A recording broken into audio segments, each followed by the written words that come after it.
Your show will go live in 5 seconds. 4, 3, 2, 1. Blog Talk Radio.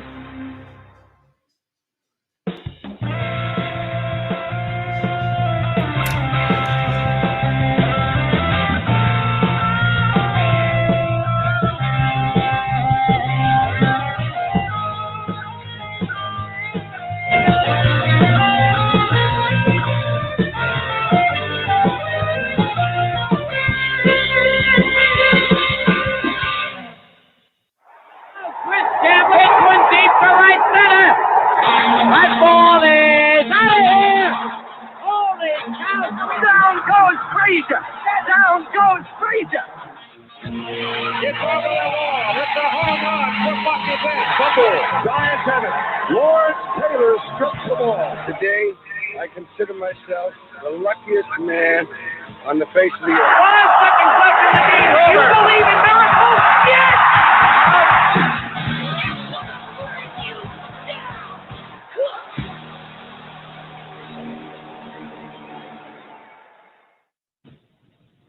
But hey, enough of my yakking.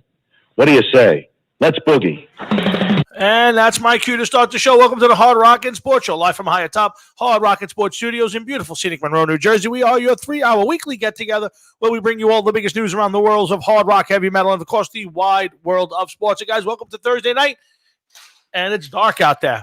Getting a little chilly, but still beautiful fall weather. I hope you guys have had a great week. We got a really great show tonight for you. We got a big show. Of course, we're going to pay tribute, and we are saddened here at the Hard Rock and Sports Show by the loss and the passing of one Mr. Eddie Van Halen.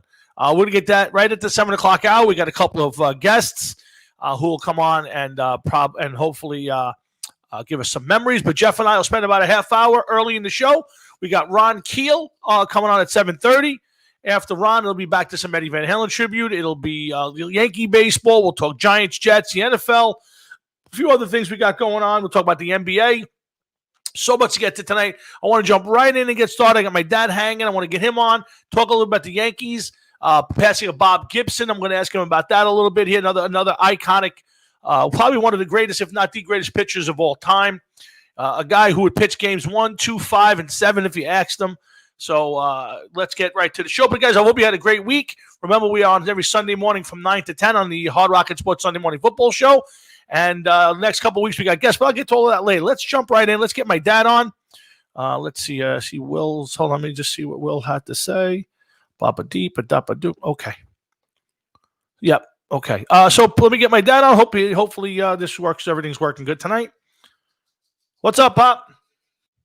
What's up, Tommy? How you doing? Good, Dad. How you doing today? I'm very good. Good. Hey, Pop. So let's get to it, Pop. First, I want to ask you about Bob Gibson. I read earlier in the week that Bob Gibson passed, and the young generation, probably my generation is probably the last of the people who kind of got the stories, the hand-me-downs. How great a pitcher, how tough a pitcher. Give me a minute on Bob. How great was Bob Gibson, and where do you rank him in the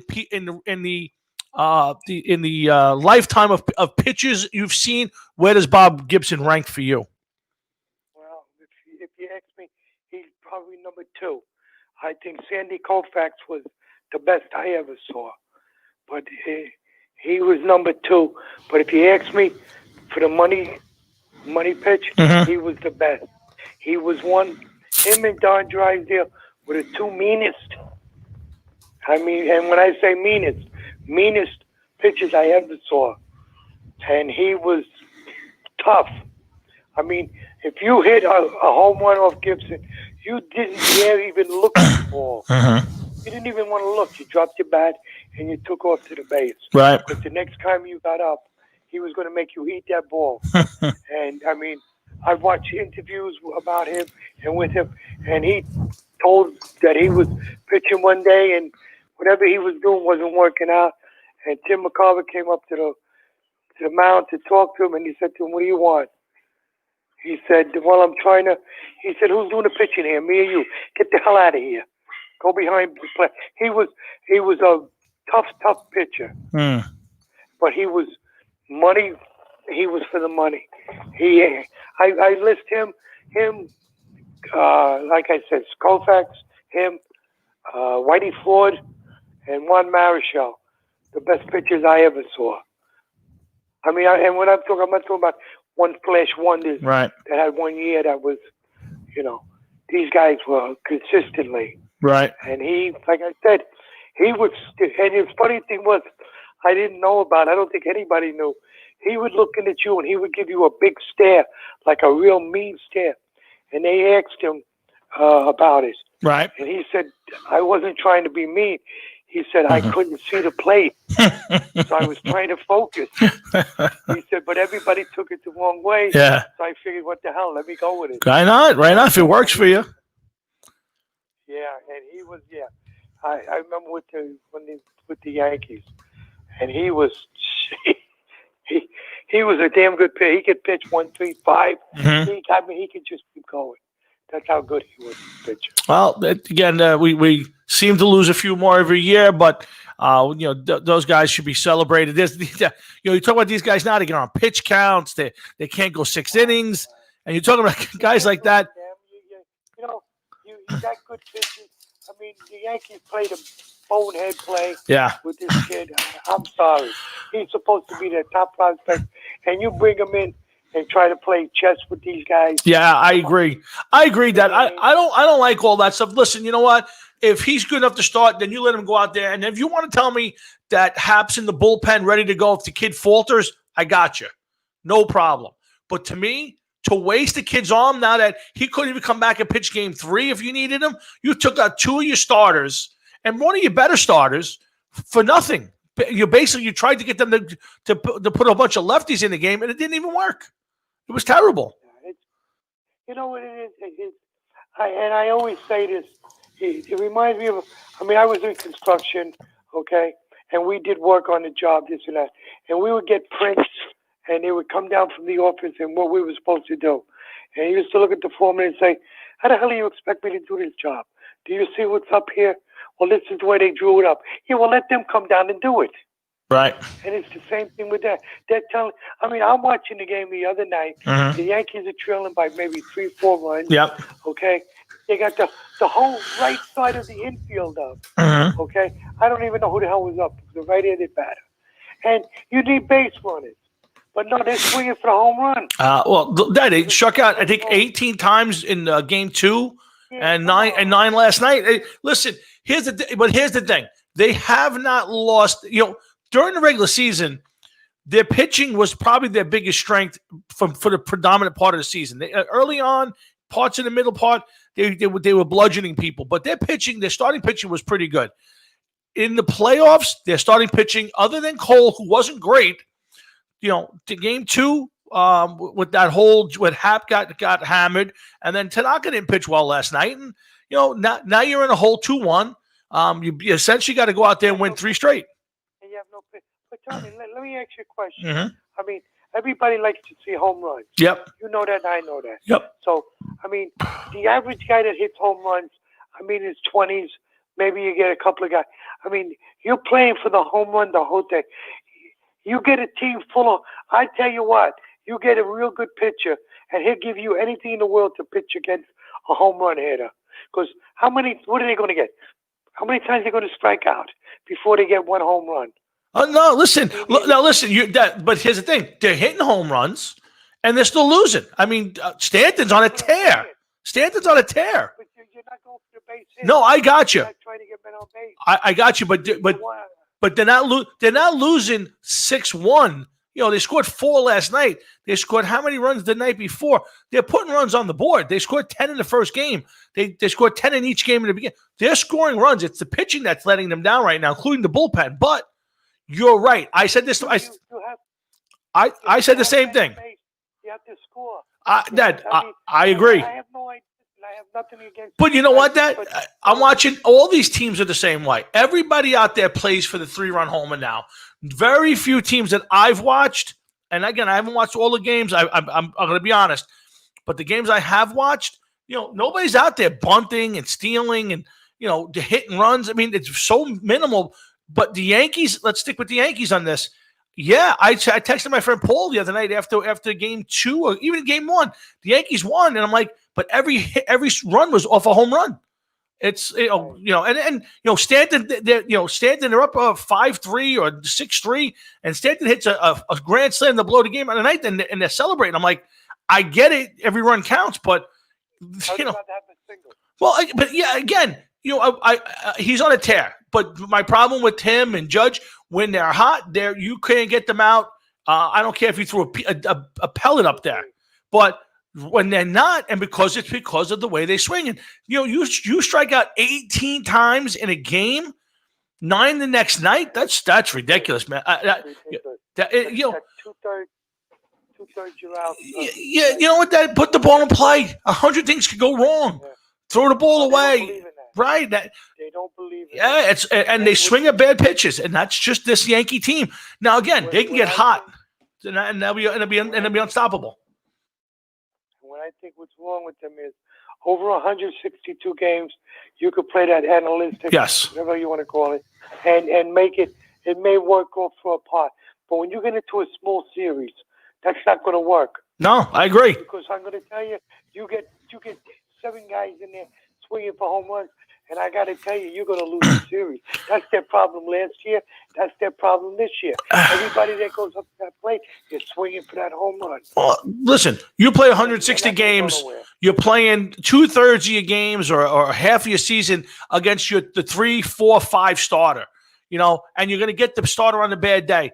You can feast on that. You think about it. You get these bad teams, and they have one starter that's any good. So you feast on it. When you get to the playoff time, I mean, the Rays, they trot out 3 guys: Glasnow, Snell, and Morton. I mean, these are 3 guys who are any aces on a lot of teams. So you're not getting an easy game, and tonight's not an easy game. So it's obviously must win. You know what, Tommy? They're not going to do anything. They're not even going to come near a championship unless they stop with what they're doing. The only thing that they did so far is I think they finally figured out with Sanchez. Yeah, I agree with that. Yeah. He's not playing again. Yeah, and again, I would. You can't play him, Dad, because look at Tanaka last night. When you're Tanaka and you can't throw the splitter in the dirt and be sure that the catcher's going to stop it, it takes away an important piece of the puzzle. I'm watching these guys from the Rays, and they're bouncing balls in the dirt, and the Yankees are swinging, and this kid Zunino's blocking everything. So when you got a guy like Sanchez who's not hitting, and then you put him behind the plate and he's not blocking balls, you're limiting your pitcher. Now he can't waste one in the dirt. But what I understand, when he first came up, he was supposed to be he was supposed to be a good catcher. Then they didn't want him catching. They wanted him to be a framer. They wanted him to frame. Yeah. And so, once he started making all those errors, yourself, that gets into your head. Of course. And now they're telling him, go for the home run. And when you start hitting these 400 feet home runs, you got guys that look like shit. They're hitting 450-foot home runs. Where the hell ain't... Dad, I get it, but when you're hitting 197 and you hit 7 or 8 home runs so they're all 400 footers. Who cares? You know what? You're giving up more runs behind the plate than you are with your bat. To me, I have to tell you, I'll be surprised if the Yankees go into next season with Gary Sanchez on this team. I'll be surprised. There's no way in the world I'm paying him. Well, I don't know what they're going to do with him. No, you got to move on. They got rid of that other guy. Yes. Again, you know what? Listen. Yeah, I'm. It starts with an M. I'm forgetting. I can't think of it. He went to the Tigers. Listen, you know what? To me, it's time to move on. You've given it every chance. You've done everything you possibly can to make it work with Gary Sanchez. And for 3 years, all I listened to was he's the best hitter on the team. He's the best hitter on the team. He's the best hitter on the team, and he's not. I keep hearing potentially. Who cares? At some point, it's time to put up and do it. Same thing for Judge. It's time for Judge to stay healthy next year. Don't come in next year and be hurt for a half the season again, because then it doesn't matter. So. But I'm gonna tell you, I think tonight, Dad, I think Montgomery's gonna pitch okay. I think they're gonna come out and find a way to get to game 5. And I know that people have been up and down about it, but there's no way in the world you go to game 5 and don't pitch Garrett Cole. I don't care. I don't care what he did the other day. I got to tell. No, they definitely have to pitch a Yeah. 5 because. But I got to tell you, Tom. Yeah. I'm looking at this now, and I don't care what anybody says to me. They're not going to win a World Series until you can't have 7, 8 guys home run hitters on your team. I agree. I'm sorry. No. You can't. You're going to lose unless you all go on a tear. Yeah. The whole team goes on. I mean, And it's possible. It's possible. No, I got you. And it's possible they could. That this Yankee team is good enough to go on a major tear at any moment. But right now they're facing good pitching, so it's very hard. You have to be patient. When you're going to go to when you play the next round, what happens when you go to the World Series? Well, I mean, listen, I'm not tell you the truth. I'll be if they got past this one, I think they would beat the Astros. I'm not afraid of the Astros in the next round. I think the Yankees would be psyched up. I think they would be pumped to beat this team, as much as the Astros would. I think their tougher would be whoever they face. The Braves or the Dodgers are very tough teams, and I'd have a hard time believing the Yankees playing the way they are right now could beat either team. Well, I don't know. We'll see. But Absolutely. I find them hard. I'd rather pitch against a home run hitter Yeah. than a Rod Peru. Or Well, somebody I would rather face Stanton. I'd rather face Stanton than LeMahieu. Yes, definitely. You know what I mean? So I that's need them. yeah. More home run hitters. He's the one guy in that lineup who scares the crap out of you because he can get a hit anywhere, and if he hits a home run, great. He's the only guy that they don't put the Yeah. what do you call on? Yeah. All right. Yeah. All right, Tom. I'm gonna let you go. Thanks, Pops. I know you got, Yeah, we got some stuff to do tonight, coming up. but I will. I'll see you over. I'll see you over the weekend. Enjoy the game tonight, and I'm sure I'll talk to you about it over the weekend. I will. That's Take care. thanks, Pops. That's my dad. He checks in every week. I love having him on. Great talking baseball with him and Bob Gibson. A lot of people. They'll come on the show. Will Cloak, you got to hit the button. I'll get you on in a second. But guys, remember Hard Rocket Sports every Thursday night, 7 to 9. 10 o'clock every Thursday night right here on the Hard Rocket Sports Radio Network. Make sure you go to our Facebook page. Make sure you check us out on our YouTube channel. That's right. We got the Hard Rocket Sports YouTube channel. So do me a favor, go over there, click and subscribe. It helps us down the road because I want to do this for a living. So I need you people to help me out. And make sure you,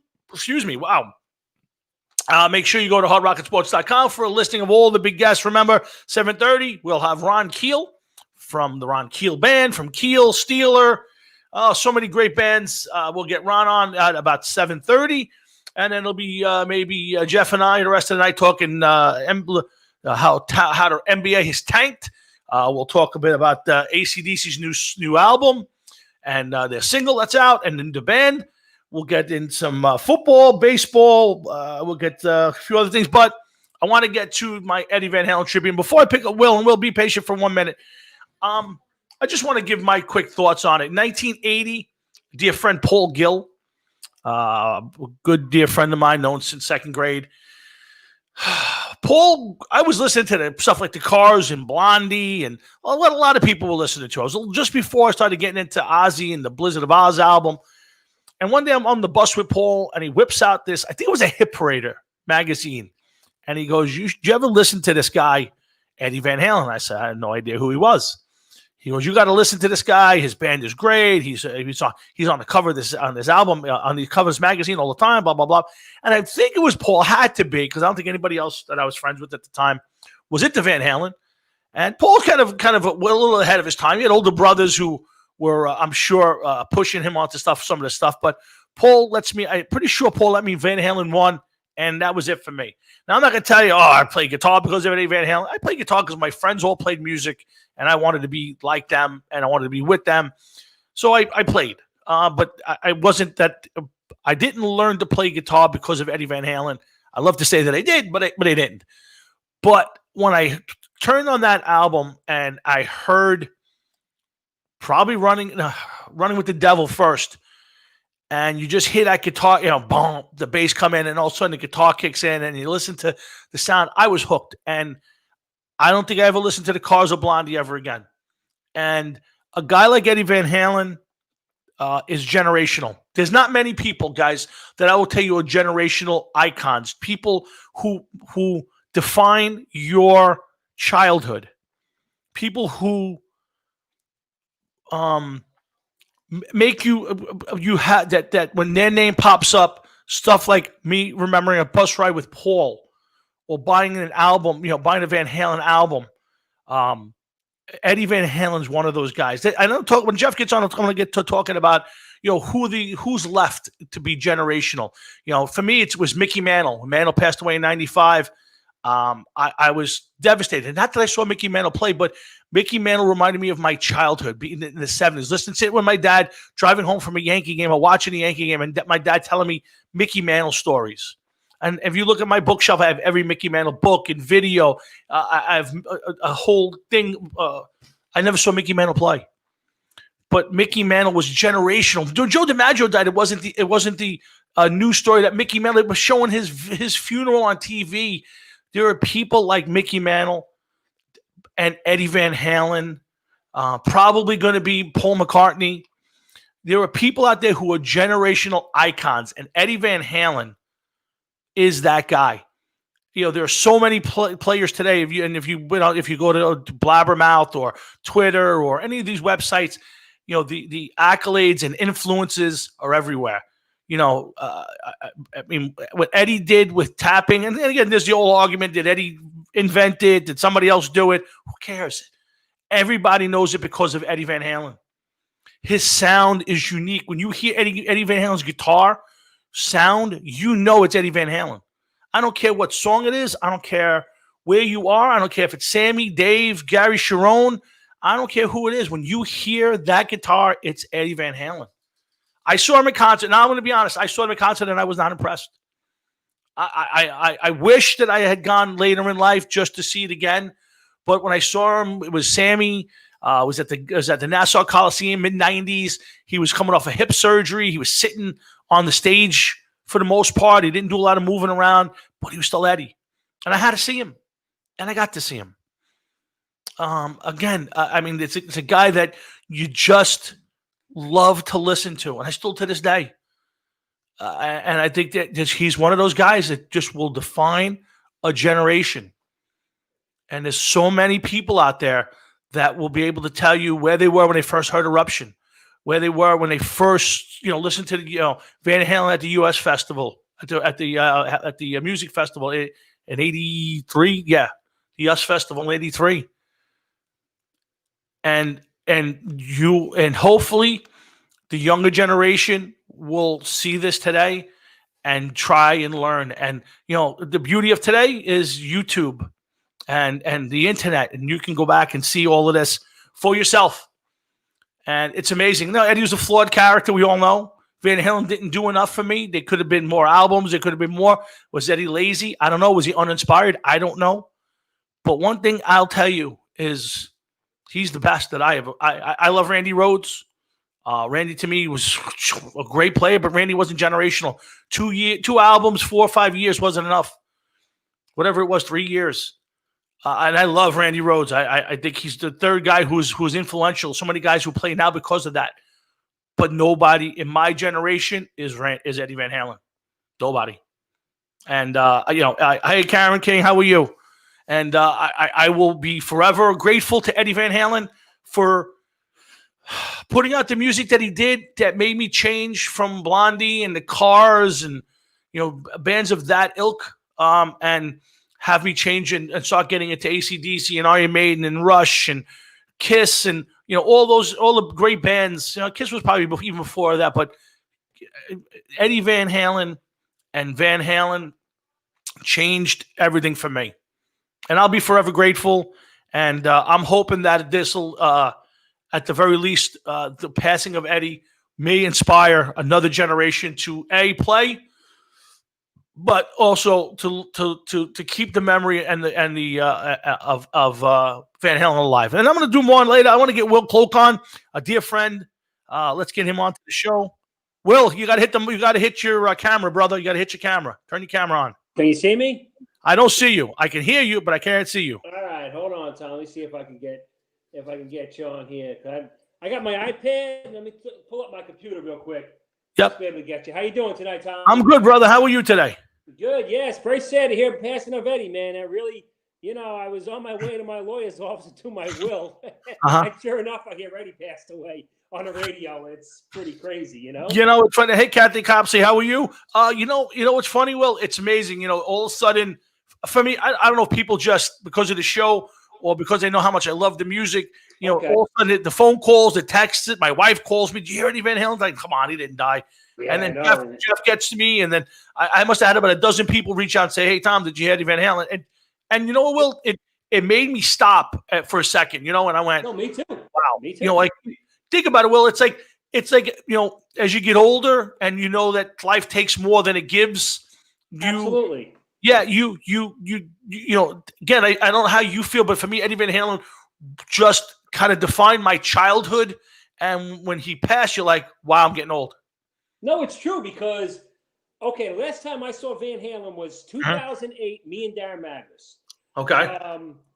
We went to, it was like, and they rescheduled the show. It was like in May of 2008, and the show was terrible. Oh, really? In Meadowlands, David Lee Roth sounded horrible. The Van Halen brothers sounded very good, but Wolfgang is not Michael Anthony. What people don't give Michael Anthony credit for, he was an outstanding best background singer. Let me tell you something. He may have been a better singer than Dave. He was great. Yes, absolutely. And me and Darren looked at each other from the opening song of "Girl, You Really Got Me," and it was terrible. And the David Lee Roth sounded horrible. He looked ridiculous. Yeah. I mean, here he is, you know, trying to comb his bald spot. But I mean, it's just like it was boring. And then I saw them at the best time I only saw them 3 times. I saw them at the Monsters of Rock. Sammy had voice problems at that. Scorpions had that show. I saw them in July of 1993 in Jones Beach the third night, and they were phenomenal. And that's when they played a 3-hour show, and everybody was on their game. Sammy, everybody. So that was, you know, that was definitely something I always remember.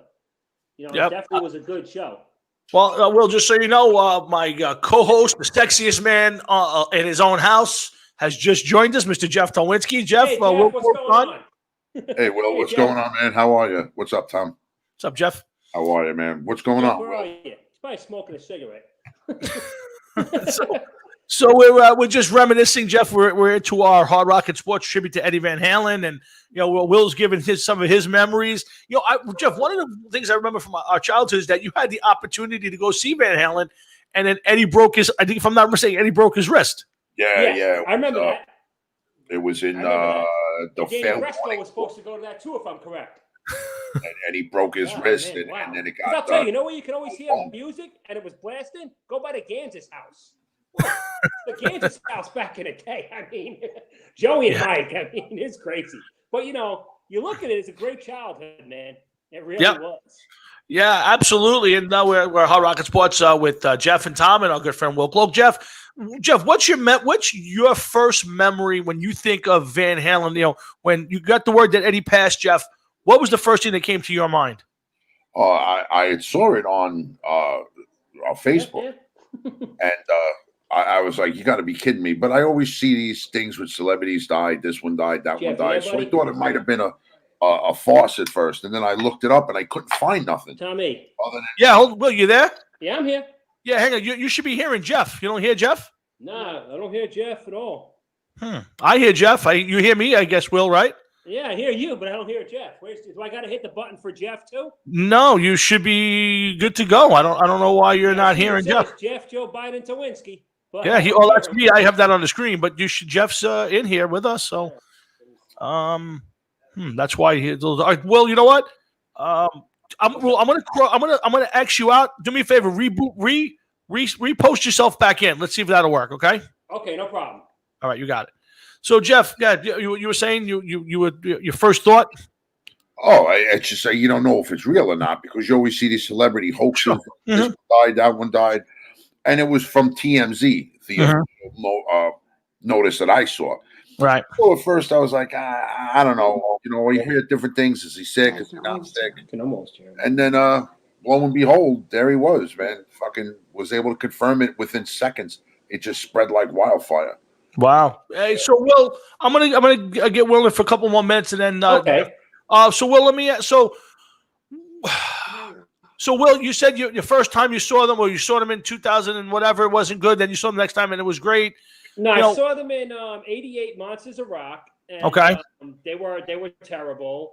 I saw them in '93. That was with Sammy. That's when they were really good. Mm-hmm. And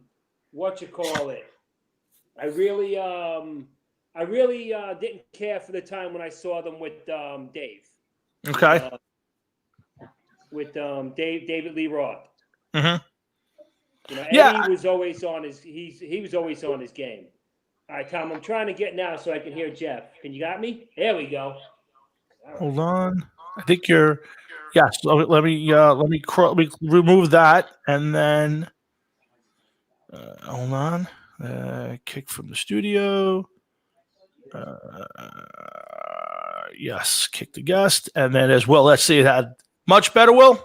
Yeah, I can see everybody. Hey, Jeff, how you doing? What's up, Will? All right, how you feeling? Well, I'll tell you one thing everybody should realize, too, and I'm glad, actually, myself, that I quit smoking nearly 2 years now. Eddie, I'm just saying, that's a wake-up call for a lot of people, too. Just saying. I know it ain't easy, but... Well, here's the thing with Eddie. I mean, he's battling cancer forever. And, Jeff, they talked about Eddie. Eddie thought he got it from holding a metal pick in his lip. Who knows how he really got it? Yeah, you're right. You're right. I don't think he got it that way, dude. There's been more pictures of him smoking and puffing, and he's a big drinker. He was a big drinker too. So you don't know exactly what happened. And some people are just going to get it. What could you do? Yeah, you're right. You're 100% right. Well, Jeff, you were right about one thing. Michael Anthony, when I saw them with David Lee Roth in 2008 with me and Darren Magris, it was terrible. Wolfgang, bless the kid's heart, he's up there doing a job, but he's definitely not no Michael Anthony. Michael Anthony sang like Tommy said, he was probably a better singer than Dave was. Dude, I'm probably better singer than Dave is, man. If you listen to that live Van Halen album from Tokyo, I have it downloaded on Amazon Music. Mm-hmm. And I called yesterday, and I was listening to Van Halen, for honor of Eddie there. Mm-hmm. And I couldn't fucking believe it, how bad it was. Yeah, it was terrible. It was. But that's what was great about that. I loved that album for the simple fact that know what that probably was. Screw it. I don't feel like cleaning this up. Let's just put it out there. And I loved it because it was just live and raw. First of all, what are you going to clean up? What are you going to clean up? The guy is just fucking. He wasn't even attempting to sing. No, he was a long time ago. But Will brings up a great point, Jeff. And you as a bass player, I'm going to ask you this question. Most people, especially back in our youth, used to kind of laugh at Michael Anthony. Jeff, how good a bass player was Michael Anthony, or is Michael Anthony? I'm glad that you brought that up because this was a question that I was going to ask Paul. That Paul has been jamming on some Van Halen with Tony Gunn as of late. Mm-hmm. And the question I was going to ask him is how well do you feel as though Michael Anthony fits in with Van Halen? And you're asking me now, so I get the answer. Yeah. He wasn't a simple bass player. He was a very strong bass player, had a very strong pick in hand. Mm-hmm. He played what the song called for. Mm-hmm. He didn't overplay, but he didn't underplay. He's underrated, overlooked, and the guy just, man, I don't think I could think of a guy that has a stronger pick in hand than somebody like him. He was always throwing riffs around, but he was just completely overshadowed by Eddie Van Halen. Completely overshadowed. Oh, well, it's very – listen, and the band name is Van Halen, and while Alex is back behind the gig, behind the kid, Will, it's still Eddie Van Halen's band. Will, let me ask you. It is. Right, but you've seen the Dave era, you've seen the Sammy era. A lot of Van Halen fans were not big fans of the Sammy era. What was your take on it? I honestly, I just see Dave and Sammy, of course, just like Dio and Ozzy. They're two completely different musicians. I thought Dave was more of this showman, and Sammy played the guitar. I mean, he actually seemed more like a musician. I actually think 5150 is a great album. OU82 is okay. Unlawful is an excellent album. And I don't know really much after that. The Balance album, but I read Sammy's book, and like he said, for instance, the final time they ever played together a tour was in 2004. He said, and Eddie was a mess. Eddie wasn't even taking a shower. He said Eddie was in pretty bad shape. And the famous last gig where he got in the fist fight with Valerie Bertinelli's brother and everything. he just, I don't know. I just think they seem more like a band with Sammy. I don't think Dave and Eddie Dave always seemed like he wanted to be out front, and he's trying to make it seem like he was a band. His solo stuff sucked. So I like Sammy better. Guys, hold on. Jeff, hold on a second. I'm sorry. Tony Gunn's on the phone. I want to get Tony on because we don't have much time. All right. It's Tony's birthday, first of all, and Happy birthday, Tony. I don't know anybody who's a bigger Van Halen fan than Tony. So let's get Tony on, and let's spend about 10 minutes with him, and then we can. Okay. Ready? Okay, hold on, guys. Gotcha. Welcome to our show. A good friend, and a happy birthday to our good friend Tony Gunn. Tony. Hey, what's up, fellas? How are you, Tony? You're on with Jeff and Will Cloak and myself. How you doing? How you doing, guys? Hey, Tony, happy birthday. Happy birthday, Tony. Can't hear him that well, Tom. I got him cranked, Jeff, so you're going to have to do your best to listen. He's cranked on my end. So, Tony, the best you can keep with a loud voice, the best you can. But, Tony, it's going to be easy for me to ask you this question because I know the answer, but nobody I know is in the same league as you as a Van Halen fan. I know he's one of your heroes. Tony, give us your thoughts on the passing of a legend. Wow, I'm still in shock. It's going to take me a while to get over it. My hero. I mean, oh yeah, it's unbelievable. I can't believe he's not here right now. You know what I mean? It's just not right. It's just not right, man. It's not fair. But now, Tony, what was it for you as a guitar player, as a music fan? What was it for you that drove you to be the Van Halen fan to essentially kind of say, you know what, I love music, but I'm gonna concentrate and play nothing but Eddie Van Halen stuff or Van Halen stuff? What was it? What is it about his music, his style that pushed you this way? That his attitude was, I don't care about the rules. Rules are made to be broken, and I'm going to do. And that's Eddie. That's all Eddie right there. And it's kind of like the way I've been. And I've been like that my whole life. Oh, you can't do that. There's who. Now I'm going to do it because someone said I can't do it. Right. That's Eddie. I love that. I'll kick your ass attitude. I love that.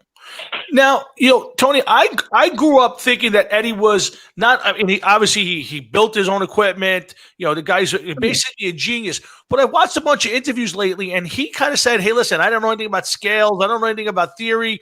No, he didn't. Right. So, as a technical guitar player, now listen, we all know how great Eddie is playing and all that. But as a technical guitar player, is Eddie kind of just out there in a different atmosphere, stratosphere? Like he just was outside the box thinking in his playing? Always outside the box.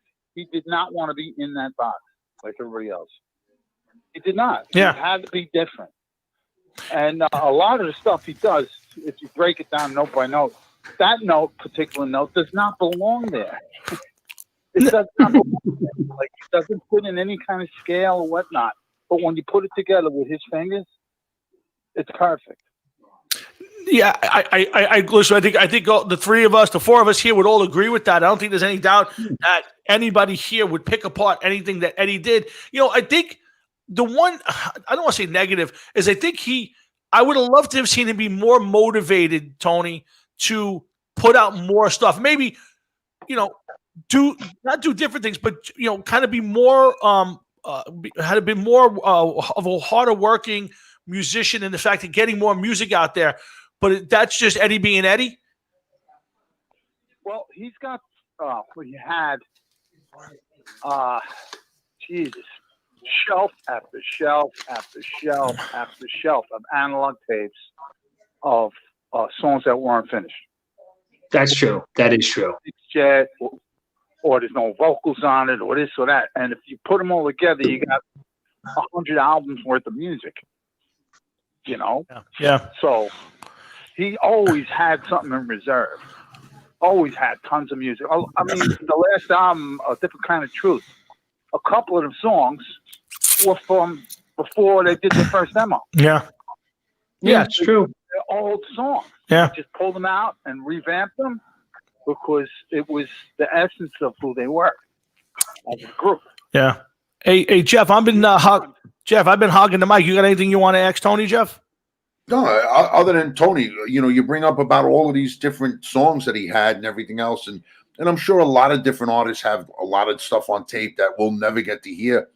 But when Tommy asked you earlier about Van Halen putting out different stuff and working with other people, when he worked with Michael Jackson, I remember that being like kind of like sacrilege at the time almost. Yeah. Like, to be working with Michael Jackson. Yeah, there was like a verbal contract between the members that no one's ever going to do any solo stuff or anything behind anybody's back and whatnot, Well, I didn't know that. If you had to pick a guy that it's between the members. If you had to pick somebody for him to collaborate with, I ain't going to do nothing behind your back. And then he goes and does this, and he actually rearranged the song, by the way. Oh, really? Jeff, if you had to pick somebody for him to collaborate with, who would you like to see him work with? Tony? I think we lost Tony. Tony, you there? No, here. I think he's gone. Tony, you gone? Yeah, he's talking to somebody. Tony, I'll give you one more shot. Yeah, I'm going to say he's gone. Well, hopefully he'll try to call back. So it will. So let me ask you a question. Yeah. If you're jumping off the air tonight, you're in the mood to hear Van Halen, a Van Halen album or song. What's the first one you jump on? Eruption.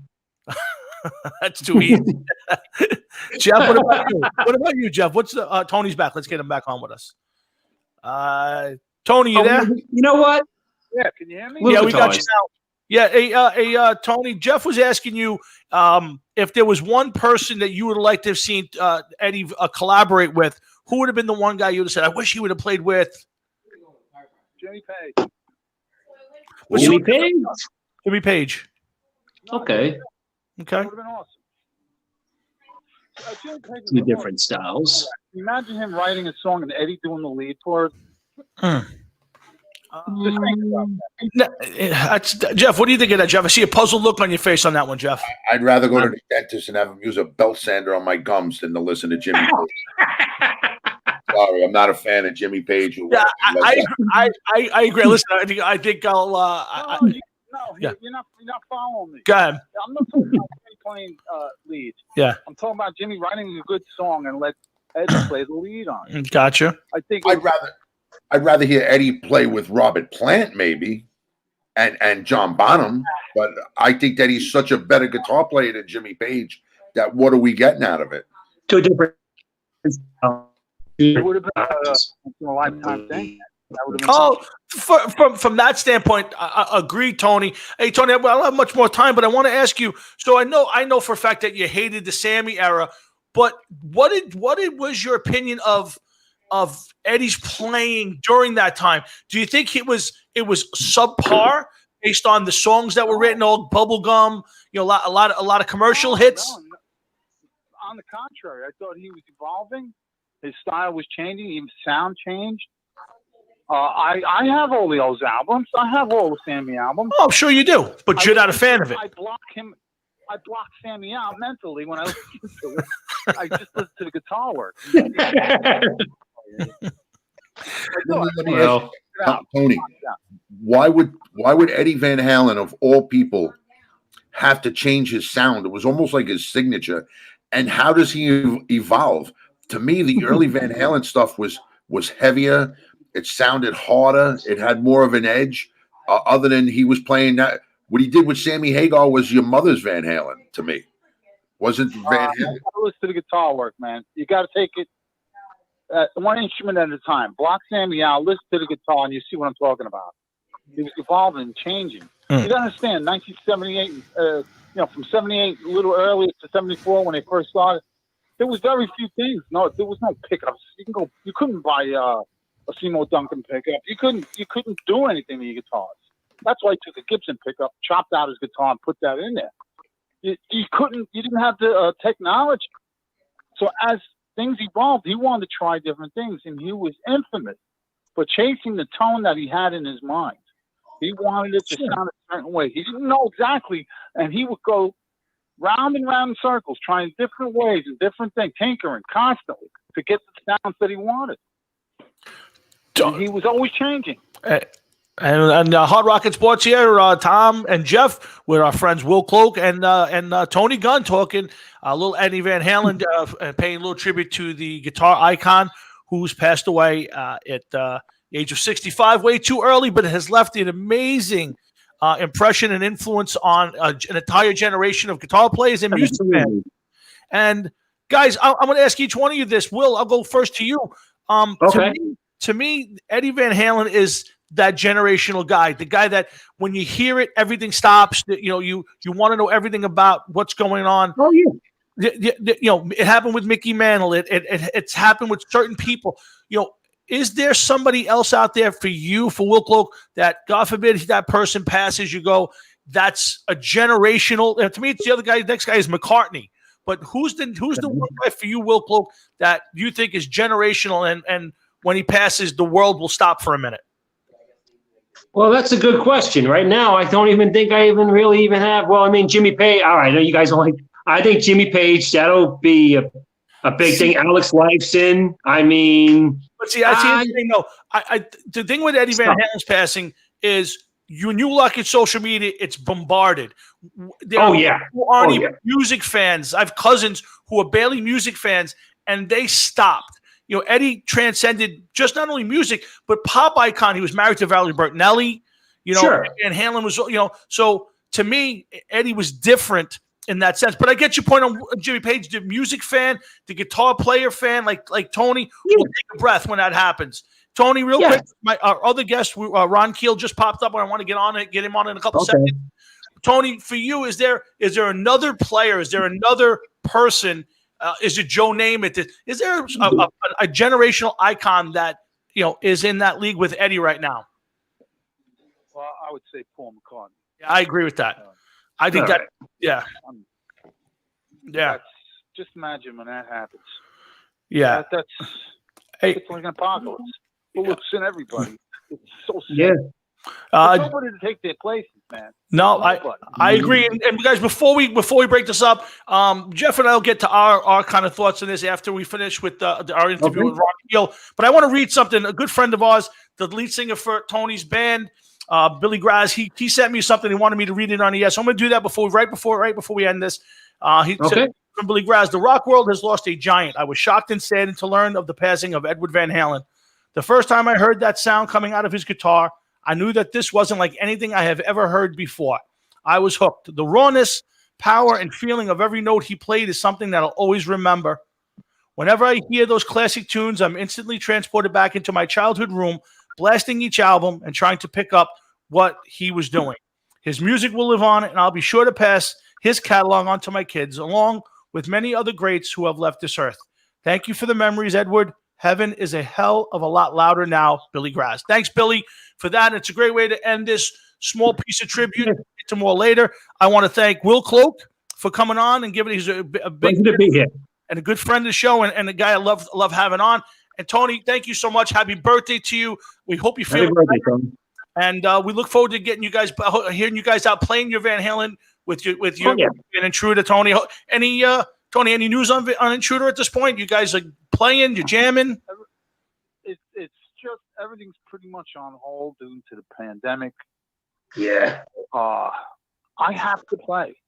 Yeah. I have to play. Yeah, understood. I just can't help it. I play my guitar every day, for myself.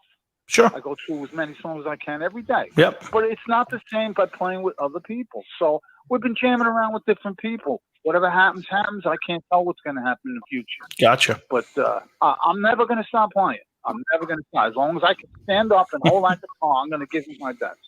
Good for you, Tony. Keep putting up the videos. I love the video tribute you did for Eddie. Do more. It was fun to have, and we're big fans of you guys. So, Tony, Will, thank you guys so much for giving us a few minutes. And good night, guys. Thank you. Take care, Will Cloak. Tony, best to your family, and please don't be a stranger to the show. All right, guys. Thank you so much. Have a great night. Thanks. That's Tony Gunn, Will Cloak, and Jeff and I here at Hard Rock Sports. 347-826-9934 is the number to the show. if you want to call in. But now we got Jeff. We got a guest on the line. You ready to get him on? Yes, sir. Let's get him on. I think he's over here. Let me see if I get him. Wow, he's kind of buried. There he is. And, of course, we're bringing on the one and only Mr. Ron Keel. Ron, we apologize for keeping you hanging in there for a minute, but we were just finishing up our tribute to Eddie Van Halen. Sounds great, guys. Good job. Great to join you this evening, man. Thanks for having me. Well, pleasure to have you, man. Thank Absolutely, Ron. If you don't mind, keeping in the spirit of the Eddie Van Halen tribute, before we get on to what's going on with you and all the great things happening with you and the Ron Keel band, do you have a memory? Do you have a thought on Eddie? I have a lot of memories and obviously a lot of thoughts. We have lost one of the greats, in my opinion, the greatest guitar player of all time. I was it goes back to my junior year in high school when Van Halen changed the world. We went to school that day not knowing who Van Halen was, and then everybody starts talking. Hey, have you heard that Van Halen? Have you heard that Eruption? And then at lunch hour, we're all in the parking lot listening to Eruption on somebody's cassette deck in their car stereo. And by the end of the day, everybody in the school had a Van Halen logo carved into their notebooks, and it changed everything for all of us. And beyond that, it set the stage for everything that we accomplished and were able to do in the 80s. They who knows what the 80s hard rock scene would have been like without Van Halen to break open those floodgates. And certainly I would not have had a band called Steeler. I might not even be a lead singer if it weren't for Van Halen, because when I heard that, I decided I think I'll just try and be a lead singer, because I'm never going to be able to play like that. Kind of like the Spinal Tap thing, make a coffee table out of it, right? So it was amazing. And then to realize that 8 years later, I'm opening for Van Halen at the Texas Jam at the Cotton Bowl in Dallas, Texas for 80,000 people, and on the bill with Van Halen doing a show with them. Prior to that, Eddie had come into the studio when we were recording the Final Frontier album, and he was friends with Gene Simmons, who was our producer. I'm trying to find a good spot for I had to go to the phone for the video signal here. So your picture's fine. You're perfect. Your sound is good, Jeff. You hearing him fine? Yeah. You sound a little bit better now that you move whatever it is that you move, the mic, the phone, whatever. No, I just moved the phone over so I could see me. No, nobody wants to see us. I promise you, Ron. Nobody wants to see Jeff and I. That's for sure. Well, so we were recording the Final Frontier album in Los Angeles, and Eddie obviously was friends with Gene Simmons, our producer from Kiss, because Gene had produced their demo that got them their record deal, and so they were tight. And we always had guests coming into the studio. Gene was very popular with not only the ladies but the rock stars as well. So there were always guests, and people would come in, like Joan Jett stopped by to visit, Ted Nugent, and when they came in, we collected guests like they were trophies. We tried to always get them to play or sing or do something on the record so we could put their name on the record. So Eddie walks into the studio with a 6-pack of Schlitz malt liquor and proceeds to, he's hanging out there in the control room with Gene while I'm singing. So I actually had to sing a lead vocal while Eddie's watching, which was pretty cool. Yeah. And when I took a break, Eddie came into the big recording room where I was, and there's a grand piano, cracked open a Schlitz, started playing some piano, and we got to talking, and it was just a really cool moment that, we're just a couple of guys talking and talking about music, and certainly thanking him for the inspiration that he gave me. And I just begged him. I said, man, will you play a little something on the record? Play a little lick? You want to sing a background vocal? You want to play a piano track? Whatever, just so I can put Edward Van Halen's name in the credits on my record. But he wasn't having any of that. I guess we needed more than one 6-pack of Schlitz malt liquor that day. But an amazing memory. And then, of course, the following year, to be on the bill with Van Halen, Loverboy, Crocus, Dio, Keel, and BTO was on the bill. They actually opened for us that day, which was pretty surreal. Leslie West was playing lead guitar with BTO that day. Wow. So Leslie West playing lead guitar with BTO and opening for my band while we're opening for Van Halen.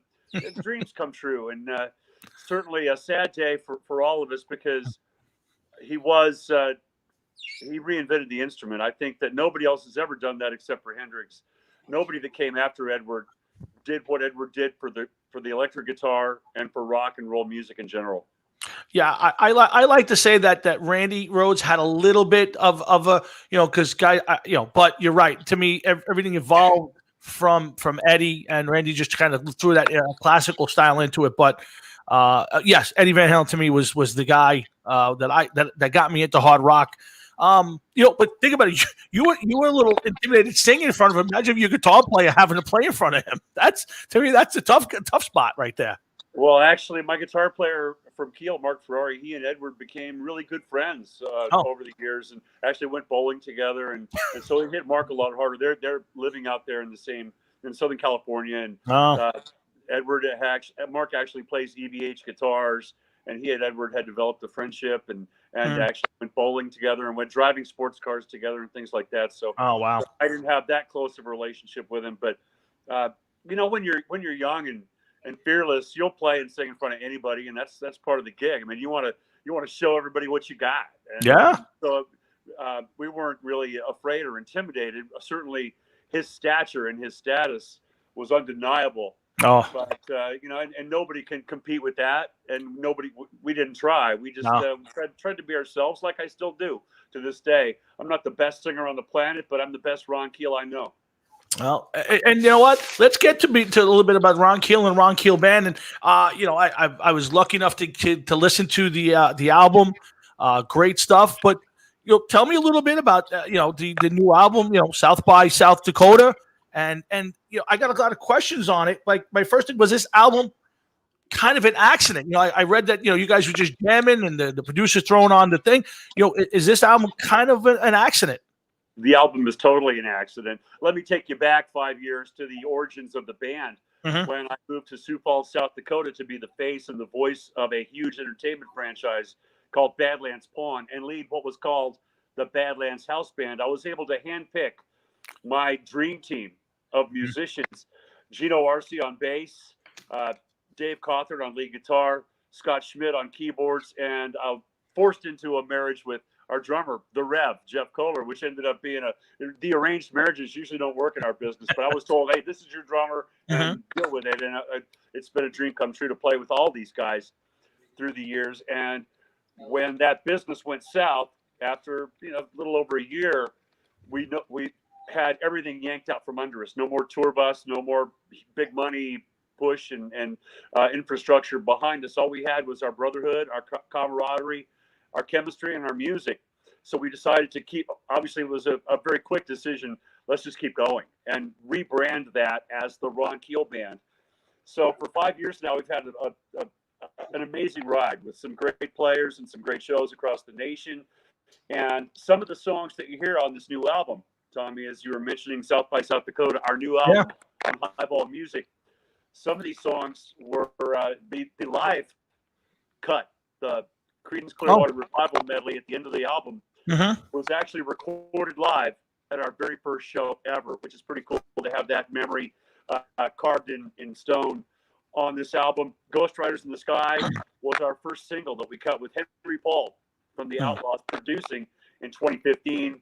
Homesick was our signature single when we rebranded this thing as the Ron Keel Band. So the entire project is like an audio scrapbook of everything we've done and everything we've been through together the last 5 years. Now, several years ago, my wife was diagnosed with cancer, Renee. And when that happened, just as we were just picking up steam and getting our momentum going into 2017, all of a sudden that cancer diagnosis happens. And as everybody's life has been touched by cancer in one way or another, as you probably well know, and I'm sure your viewers and listeners know, that changes everything. All of a sudden, it's a life and death situation, and my commitment was to be with her throughout the entire process: chemo, radiation, multiple surgeries. And so obviously we couldn't go on tour that year. The guys in the band had my back. They could have gone anywhere. They stayed right by my side and said, well, let's just write some songs. They come over to my house. We got some beers and went to the basement with our guitars and wrote an album called Fight Like a Band, which was released last year. During those recording sessions for Fight Like a Band, we would go in to the studio in the morning, have a cup of coffee, and the very first day of tracking, you're setting up, you're getting mic placements, you're getting your headphone mix right, and just getting acclimated to the studio together. And when you're ready to start making noise, I said, well, let's just play some of our favorite Southern rock covers. We launched into Flirting with Disaster, and I felt good. Okay, that sounds great. Headphone mix is good. Make a few adjustments, and you get on with your day. And you start carving tracks, your original songs for that album, Fight Like a Band. Well, at the end of the day, you're pretty burned out. You've given it all you got. You've had a few cocktails. Well, let's launch it to do Rock It Into the Night by 38 Special. Cut it up. Let's do it. We'd begin and end each day with a jam session, playing some of our old classic favorite Southern rock covers. After a few days in the studio, the producer, Mike Dresch, said, I've been recording this stuff, right? I said, well, let me hear it back. And he played the tracks back for me. And it was an immediate decision. We've got something here. This is really special. We've got the makings of a Southern rock tribute album that was totally organic, unplanned, and it's just 5 guys who love each other and love this music in the studio, hanging out, having fun, playing songs, not even knowing they're being recorded. And so we had about 4 or 5 cuts there, and I go, we've got something. We've got the foundation of something really special here. We've already got Ghost Riders in the can, as I mentioned. That was our first single. And then Homesick, which was our second single. We've got the live tracks. I said, well, we've got some Hatchet. We've got some Creedence. So we've got the Outlaws, Ghost Riders in the Sky. Got to have a Skinner song, right? Let's cut this Red, White, and Blue song, which had been a favorite of mine for many years and was already a part of the show. And then I said, we got to have an Allman Brothers song, right? So Ramblin' Man had been a part of my solo acoustic gigs when I'm playing around the campfire or playing at a roadhouse, honky-tonk dive bar, biker bar somewhere. I'm doing those Southern rock covers, and that song especially, Ramblin' Man by the Allman Brothers, very autobiographical for me because the lyrics pretty much tell the story of my life. And the guys, we listened to it a couple of times. We had never played the song. We had never done it in a show. We'd never played it before. They listened to it, and we actually put on the recording, the original Allman Brothers version, and played along with it. And that's the cut that you hear on South by South Dakota. First take, live in the studio, playing along with the Allman Brothers track. There's a few wrong notes in there. There's a few mistakes, but we left it the way it was. It's organic. It's meant to be. It's rock and roll, man. And that's one thing that I love about this record is really, really natural. It's a fun album full of great classic songs that we all know and love. And it's something that I do believe will become, or already has become, a big part of the soundtrack of 2020. This year has been like no other. This album was like no other in my career. And these songs are comfort food for the soul and for the ears. And there's a lot of people out there right now listening to this new album, working on their car, riding their motorcycle, out grilling steaks on the barbecue, just living life this summer as we've all been forced to do. And this album has become a part of that memory. And years from now, we'll remember 2020. We'll never forget this year. Hopefully we'll remember it at least as the year that South by South Dakota gave us a little comfort and a little respite from all the other crap that we've had to endure. No, and we certainly used it. And again, guys, we're on Jeff and Tom on the air with Ron Keel. Make sure you go to ronkeel.com for some information on what's going on with the band. And you can go, I'm sure, to iTunes and all those great places to hear the album. It's well worth it. Please go out and support because it's a lot of fun. Ron, let me ask you one thing about this album, though. My first thought was, wow, how easy is this? They just go out there, play. There's none of the pressure of writing great tunes. But, I'm sure you got stockpiles of stuff to play. And I said, well, wait, maybe it's worse. Maybe it's more pressure because now you're covering legendary songs, and now you got to make it sound, to people who've heard these songs hundreds of times, and do it a little bit your way, but pay tribute to you. Is it a little more pressure, or is it easier to do an album like this? Well, there's always pressure, man. If it was easy, everybody would do it. That's true. There's always pressure. I put a lot of pressure on myself and on my team, but that some of us work better under pressure, and I think that's part of the game. I know that there is a different challenge to try and tackle these iconic songs that everybody knows and loves and grew up listening to. And I'm always trying to accomplish several vocal goals. First of all, I want to be me. I want to sound like Ron Keel, and I want to be honest with the song. I'm not doing an impersonation or I'm not trying to sound like the original singer. So I want to be natural and be myself, but you also want to, I think the pressure comes from knowing that the guys in Skinner and the guys in 38 Special and the guys in Outlaws are going to hear these songs. And Henry Paul was there when I cut Ghost Riders in the Sky. He produced that track, and no one on the planet has sung it more than Henry Paul. He's the lead singer in the Outlaws and has been a founding member of that band since the early 70s. So to be able to cut that vocal in the studio with Henry on the other side of the wall, there's pressure, but it's a great challenge. And to me, life is full of those. I mean, it's like climbing a mountain or playing a sporting game. You believe that you can go out there and achieve your goals and be victorious at the end of the day. Or if you didn't believe you could win, then you probably wouldn't play in the first place. Very true. Hot Rockin' Sports. Jeff and Tom. Jeff, I've been hogging it for the first 20 minutes because I have a ton of questions for Ron. And Ron, by the way, when you've had enough, say it, because I can keep you here all night. So, and I don't want to do that. Football's on tonight. You probably got a million things to do. But we do have a few more for you, and I'm going to let Jeff jump in here with some stuff. But let me know when you've had enough. It's all good, man. I think kickoff is what? At about half an hour? Yep. 29 minutes to kickoff, man. So we're good. Let's do it. Go ahead, Jeff. You're up.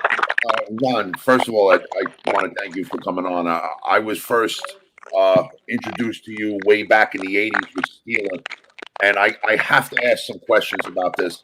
You got to play with Yngwie Malmsteen, which a lot of people think is one of the greatest guitar players in the world. What kind of experience was that to be in a room with him and writing songs with him and playing out on tour with him? You must have seen some great stuff from that guy. It was interesting experience. We can't hear you. Can't hear you. Well, we're not hearing you. Okay. I'm having trouble with your audio as well. You guys are breaking up on me really bad, but I can barely make out the questions. But that's okay. Okay. We're talking about Yngwie, right? Yes. Yeah. What was the experience like to be with Yngwie? It was uncomfortable. I mean, it was uncomfortable because we were not.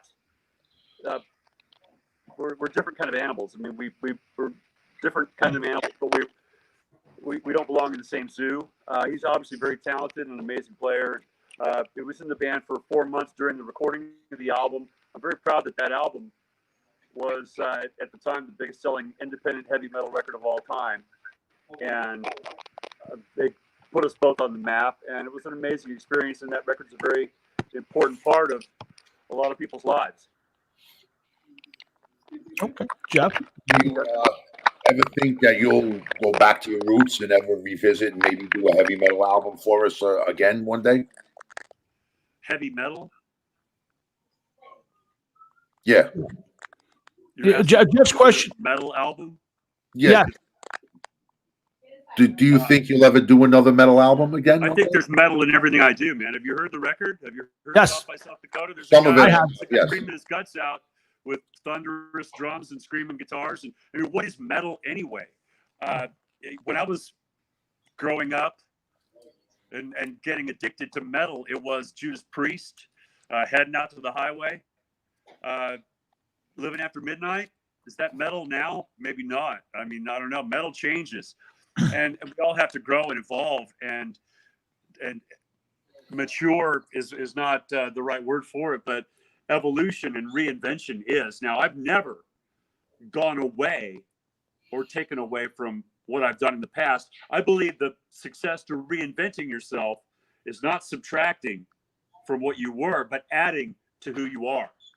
So I don't subtract. The metal is still obviously a big part. There you go. Wow. Of life. Nice. And will I do another metal album? I don't have the answer to that. I would in a heartbeat. And I just did a metal album this year. Black Sabbath is metal, right? I think we Oh, yeah. all agree that Black Sure. Sabbath is metal. I Yeah. just appeared on the Emerald Sabbath tribute album. I was going to bring with that up. Vinny Appice, Rudy Sarzo, and many other ex-Sabbath members and alumni from the Black Sabbath family to record a fantastic tribute record. I got to sing 3 songs on that album. The Ozzy song, Hole in the Sky. Ian Gillan track, Trashed from Born Again. And I got to cover a Ronnie James Dio song from Heaven and Hell called Die Young. There's a great music video for that track out there. So whether I will ever devote my time or my energy to making an entire album of that stuff, that remains to be seen. If the right opportunity were to present itself, I would jump in face first. But my personal writing style now has evolved to incorporate all of those elements, and metal is still a very important element in that mix.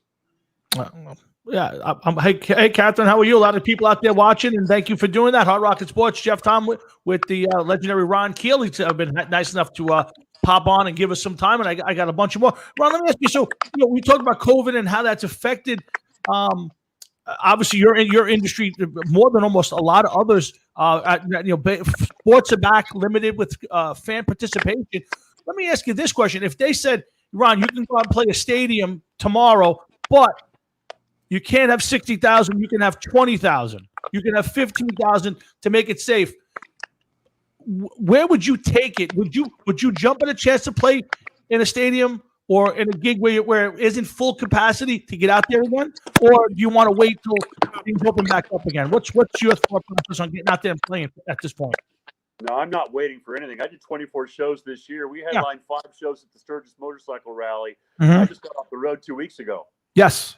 I'm not stopping. I'm not slowing down. I'll play for no one, or I'll play for 10,000, 100,000. That doesn't matter. I play music for myself because it's who I am and what I do. Our industry has endured countless changes, whether it's technology, the economy, our culture, the advent of the CD, the advent of the internet, grunge music in the 90s, which came along and changed everything for all of us guys in the 80s. Music will survive. Music will always find a way. Now, the music industry itself will have to evolve. And a lot of that is online, which I am extremely active in. As I mentioned earlier in the conversation, when my wife was diagnosed with cancer a few years back, I realized I couldn't tour. And I didn't know if I'd ever get back out there. I've got to find a way to do what I love to do and entertain people and hopefully make a living in the process. So I launched a page on this platform called Patreon. And my site there is patreon.com/Ron Keel. And we've built that into an amazing online community, a tribe, a family, where I interact with my fans there on a daily basis. They get all of the cool content, live concerts, live streams. I don't do Facebook Live. I don't do. I save it all for the people, the Keelaholics we call them, the people that are paying. It's $6.99 a month, man. It's 23 cents a day, and for that you get the best of what I've got. And there is tons of unreleased audio. My Black Sabbath demo, the Keel shows from back in the 80s, which you can't see on YouTube. You can see it all on my Patreon page. We do live online chats, guitar sessions, just tons of fan interaction on Patreon. That is the future, and it's not going away. I think the internet's here to stay. You guys are living proof of that. Look what you're doing with this show. You're actually rocking it online, and I am too, on patreon.com/Ron Keel. Yep, now, I got that. And you also, if my notes are here correct, you're also hosting a weekly Streets of Rock and Roll syndicated rock and roll talk show. You seem to be busy every day, Ron. I mean, is there a break in the action? But tell us about hosting your own show in Streets of Rock and Roll. Well, I've been doing the radio show since 2012. I did the syndicated thing just because of a desire to do that. I'm a huge talk radio junkie, sports, politics, the paranormal.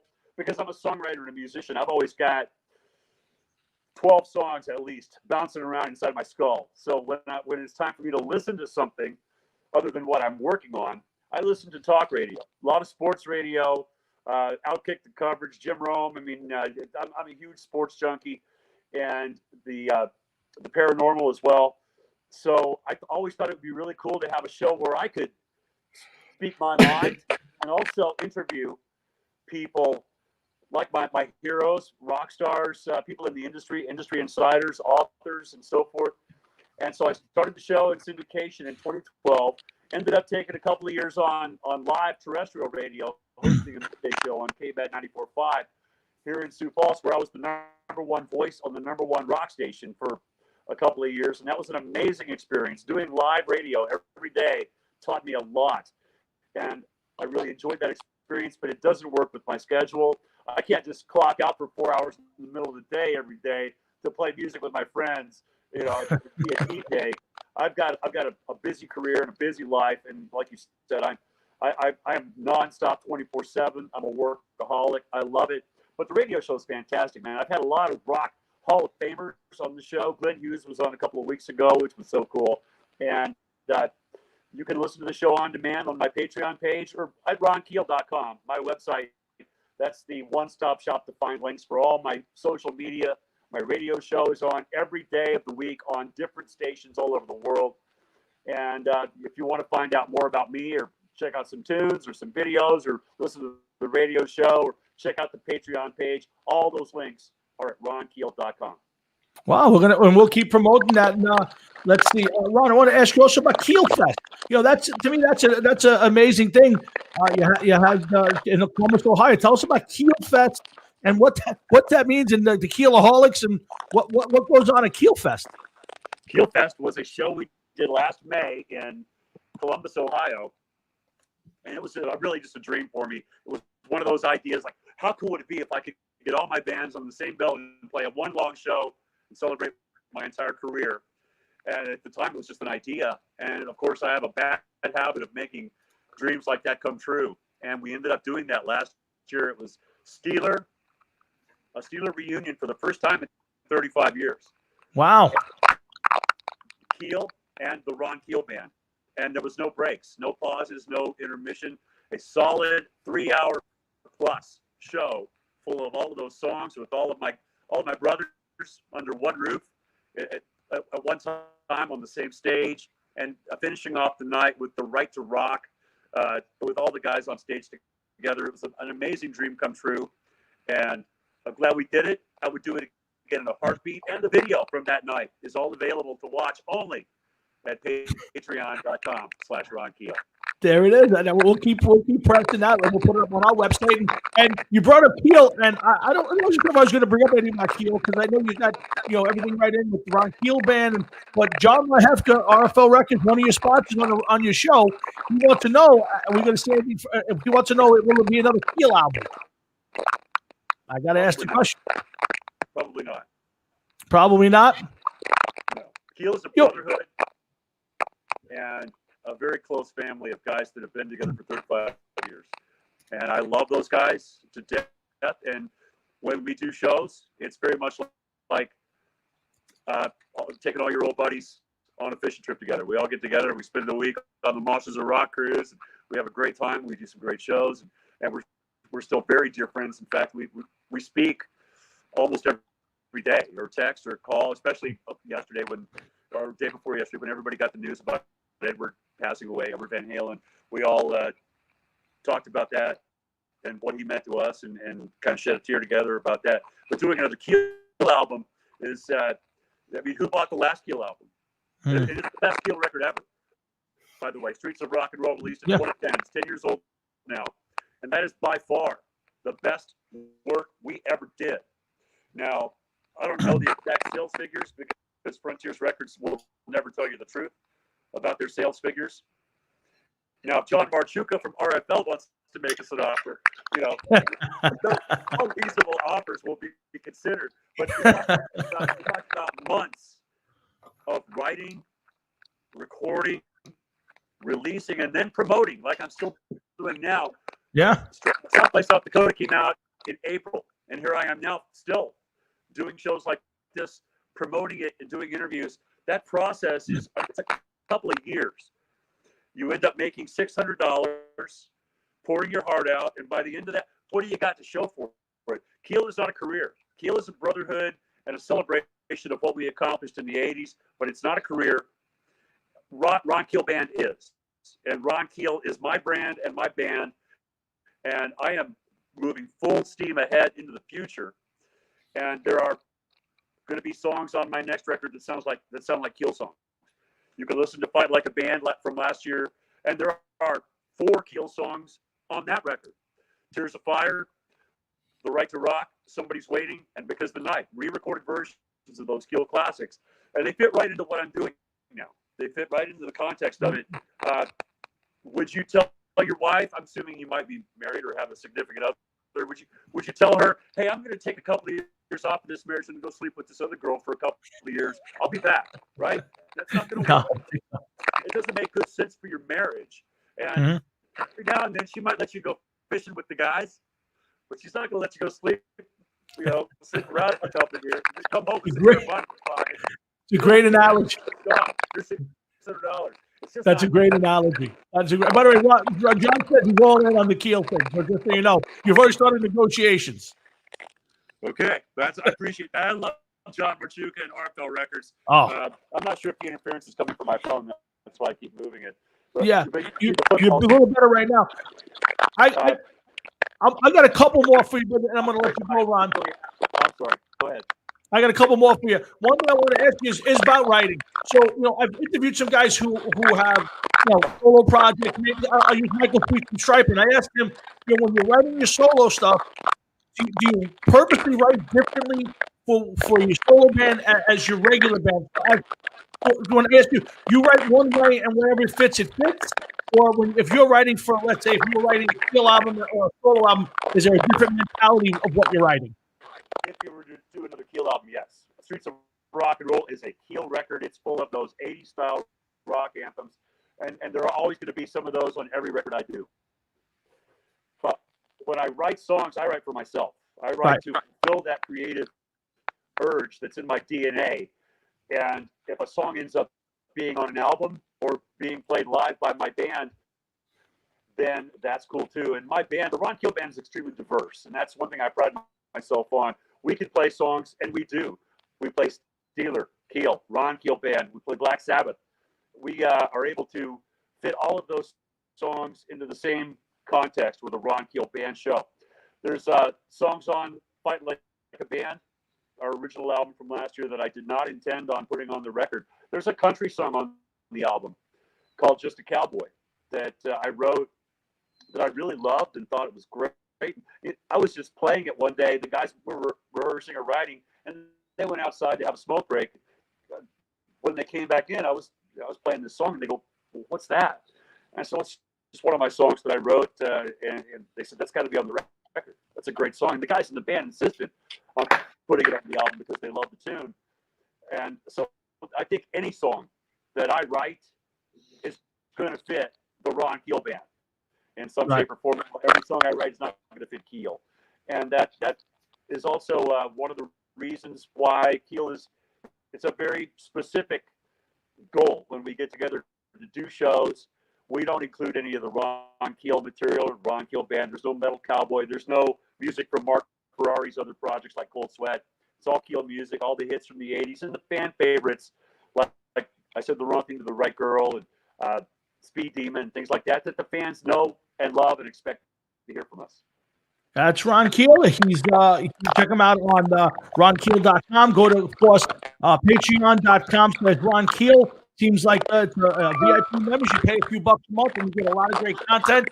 I'm going to join after the show's over because I love to pop on stuff like that. So, Ron, you got me tonight if you did nothing else. But we'll see. Maybe we got some other people out there signing up, and I will be signing up for that. I hope so. One thing before that you go, I got to ask you a little football. I got to ask you about football real quick. I know you don't have one set team. Tell me what your thoughts on this season, more different than any other season that we've ever had before. You have a quick thought on the NFL today? I'm still an NFL junkie, and I'm a fan. This is the first year since the 90s that I have not played fantasy football. I'm the commissioner of our league, and that, to me, is really one of the few recreational activities that I've had the past 30 years. I ride my motorcycle, I'll go camping, and I play fantasy football. Other than that, it's all marriage and music. So this is the first year that I haven't done that. I had a feeling before the season season started that it would either be more about kneeling and it would be about passing and running. And I don't want to see that or hear about it. We haven't heard a whole lot about that, I don't think. But part of being a fan is also listening to those sports shows and those broadcasts that I mentioned earlier. I love to listen to sports radio, and I don't do so much of that this year. I'm not glued to every game because I'm not playing fantasy football. Big game tonight. Yeah, I'm going to have a beer and some snacks, and I'm going to enjoy the game tonight. What I love about the NFL, and I've been an NFL junkie for decades. What I love about it is the team aspect, and I'm a big fan of the head coaches. Whether it's Vince Lombardi, I read Vince Lombardi's biography when I was in grade school, and it really had a profound impact on me. The leadership ability that these guys show, and it's very much like being a band leader. You take guys from different backgrounds and different talents, different skill sets, and you put them all on the same team, and you try and get the best out of their talents and abilities while making sure that there's no friction. Everybody's got to get along. Everybody's got to be unified towards achieving one common goal. And the only good thing, the best thing about it is that we don't win or lose, but nobody's actually keeping score except me. And we always say this when we come off stage after the gig. We get the guys in the Ron Keel band. We all come to each other. Hey, good game, man. Good game. Sometimes we win by a field goal in overtime, but we always win. That's terrific. That's a great way to put it. And Ron, I feel the same way. It's very hard. We do this show, and the NFL is a very big part of it. This year is very tough for me because I don't like all the social justice messaging that was forced down my throat.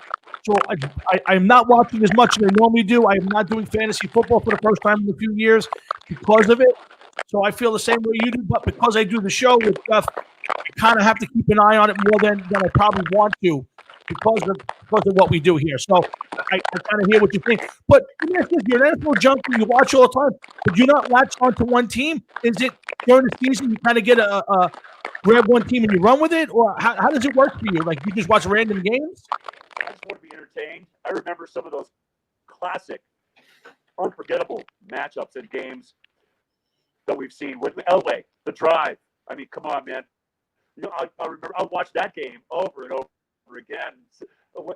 I became a huge John Elway fan, and I've got a couple of Elway jerseys in the closet.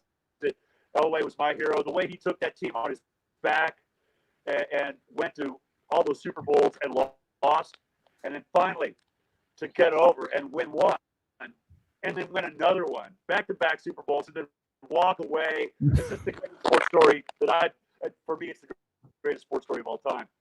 So I do not gravitate to any one team. I want to be entertained. I want to see the good games, and I want to try and just it's fun for me, and whoever's really kicking ass, man. I mean, there's a great story behind that. Of course, the Patriots the last couple of decades. Bill Belichick, obviously the GOAT. Brady, the GOAT, who's playing tonight. Belichick is no doubt the greatest coach of all time. I take a lot of my practices and habits from him. The attention to detail, every little detail matters, and that means a lot. I think you could apply those leadership lessons to any business, especially music and rock and roll. I totally agree, and I'm a big fan of Belichick and the little things that he does, like knowing the rule book better than anybody else and using it to his advantage, is it's quite amazing. And the run they've had for the last 20 years is just amazing. But Ron, listen, I want everybody to go out there and check out ronkeel.com. I want you to go to patreon.com/Ron Keel. Sign up, support great musicians like Ron. And Ron, hopefully at some point maybe you want to come back, talk more sports with us. Come on and promote it. We'd love to have you back. We're fans of music. We're fans of yours, and it's really an honor and privilege to have you on our show, folks, tonight. And I can't thank you enough for carving out a little time in your day. I appreciate that. Great talking to you guys. Keep up the good work, and thanks for having me. And hello to all your viewers and listeners. Let's do this again. Absolutely. I can't thank you enough. Thank you, people, for it. And you have a great night and much success. And again, like I say, come on back. We'd love to have you again. Do it, man. Thank you. Let the rock. There you go. Ron Keel, everybody. Make sure you check out Ron. Have a great night. Good game.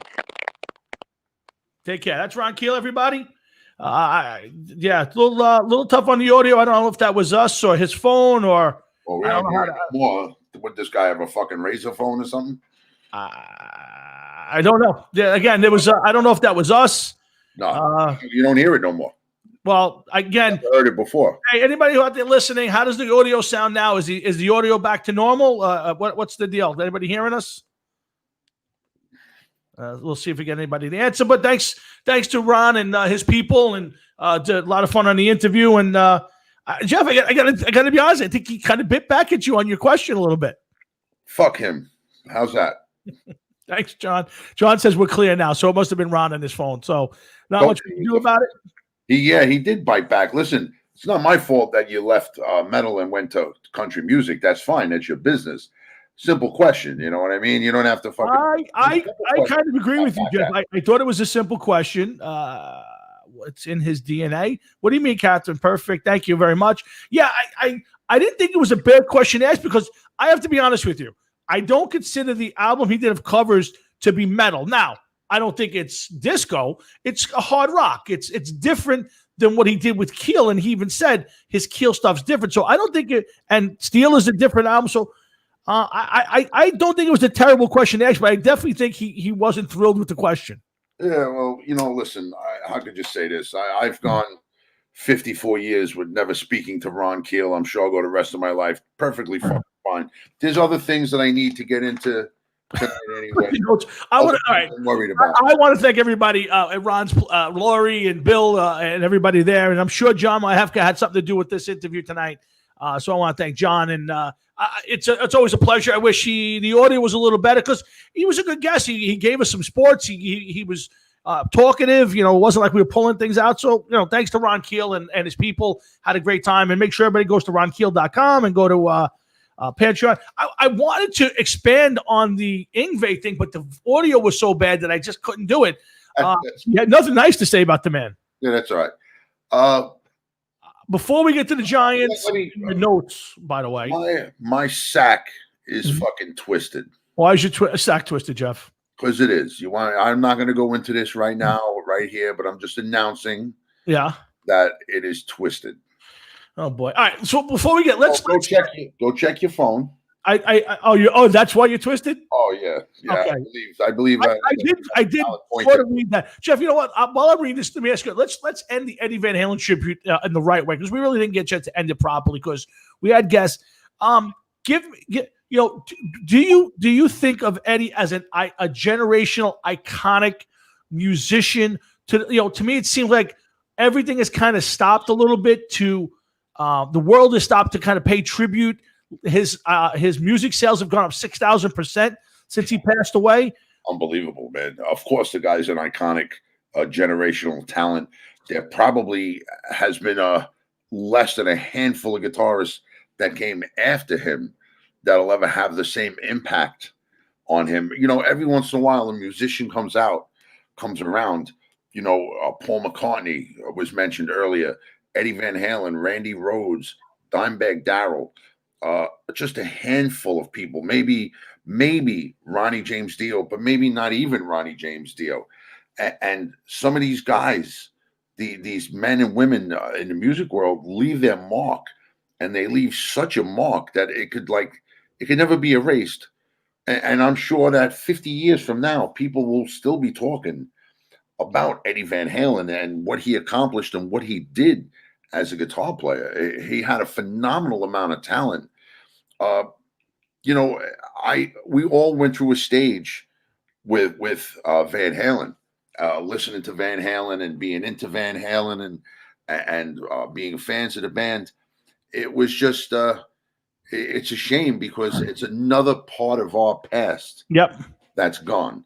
Every once in a while we come on here and we say, well, another wrestler died or this one died. Well, now this is something that hit a little closer to home because we were all involved with music when we were younger, and it's not there. It's not there no more, and it's something you take for granted. Yeah, all of a sudden it's gone, and that's the shame of it, man. Let me ask the question to everybody who's listening out there, and Jeff, I want to get your reaction. I asked this right before to Will and to Tony. But beside music, Now, I'm going to give it to you first, so then I'll give you an idea. Who are the people who are alive today that would cause, I'm watching Fox News and they're paying tributes to Eddie Van Halen. I turn on social media and every musician in the world is paying tribute to Eddie Van Halen. Who's the person? I'm saying, here's a list of people I think might be that person. Okay, McCartney, Robert De Niro, or Al Pacino. The Stones, Derek Jeter, Tom Brady, Peyton Manning, or any of these people iconic enough to where if their leaving of this earth has been announced, that the world will kind of take a breath for a second and think back to the first time they saw this person act, play sports, play a song. And any of those people do it for you, or who's the person you think? Not again. Not I'm not. I want to make it this way. Not the person for Jeff Tolwinski, like Geezer Butler, or I'm talking about everybody who it may not even be the biggest music or sports fan would take a breath and go, "Holy cow! I can't believe that guy's gone. He was my." You know what I mean? Maybe Michael Jordan. Okay, that's a good one. How about Joe Namath? Nah, Joe Namath for Jet fans, Joe Namath for the world. Nah, I don't think so. Okay. Only because he didn't do anything for anybody else. He did it for New York Jet fans. Michael Jordan's a good one. Michael Jordan, because of he was in movies, he was worldwide. Yeah. Pop culture. He did. Maybe Wayne Gretzky. I thought of Gretzky too, but I'm always looking for the guy who stops the normal. Like, if you're not a huge hockey fan or even a big sports fan, like is my wife or my mom going to stop if Wayne Gretzky died? But my wife's even said, "Wow, I listened to Eddie Van Halen. I remember he's married to Valerie Bertinelli.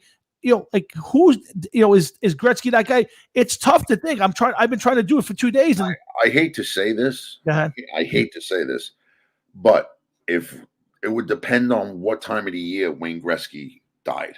If he died during hockey season, you're saying? If he doesn't die during hockey season, it'll be of course it'll be acknowledged, but I don't think it'll carry the same weight as if it happened during the hockey season. Agreed. And then all of the teams would be doing a memorial for him or something of that nature, especially the teams he played with.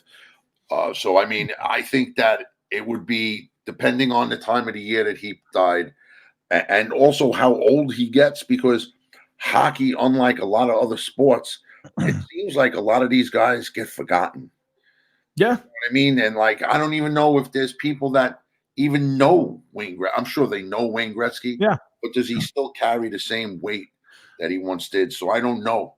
Yeah, see, Michael Jordan's a good one because not only was it obviously to me the greatest basketball player of all time, and yes, he did a movie, but he's in every other commercial on TV still to this day.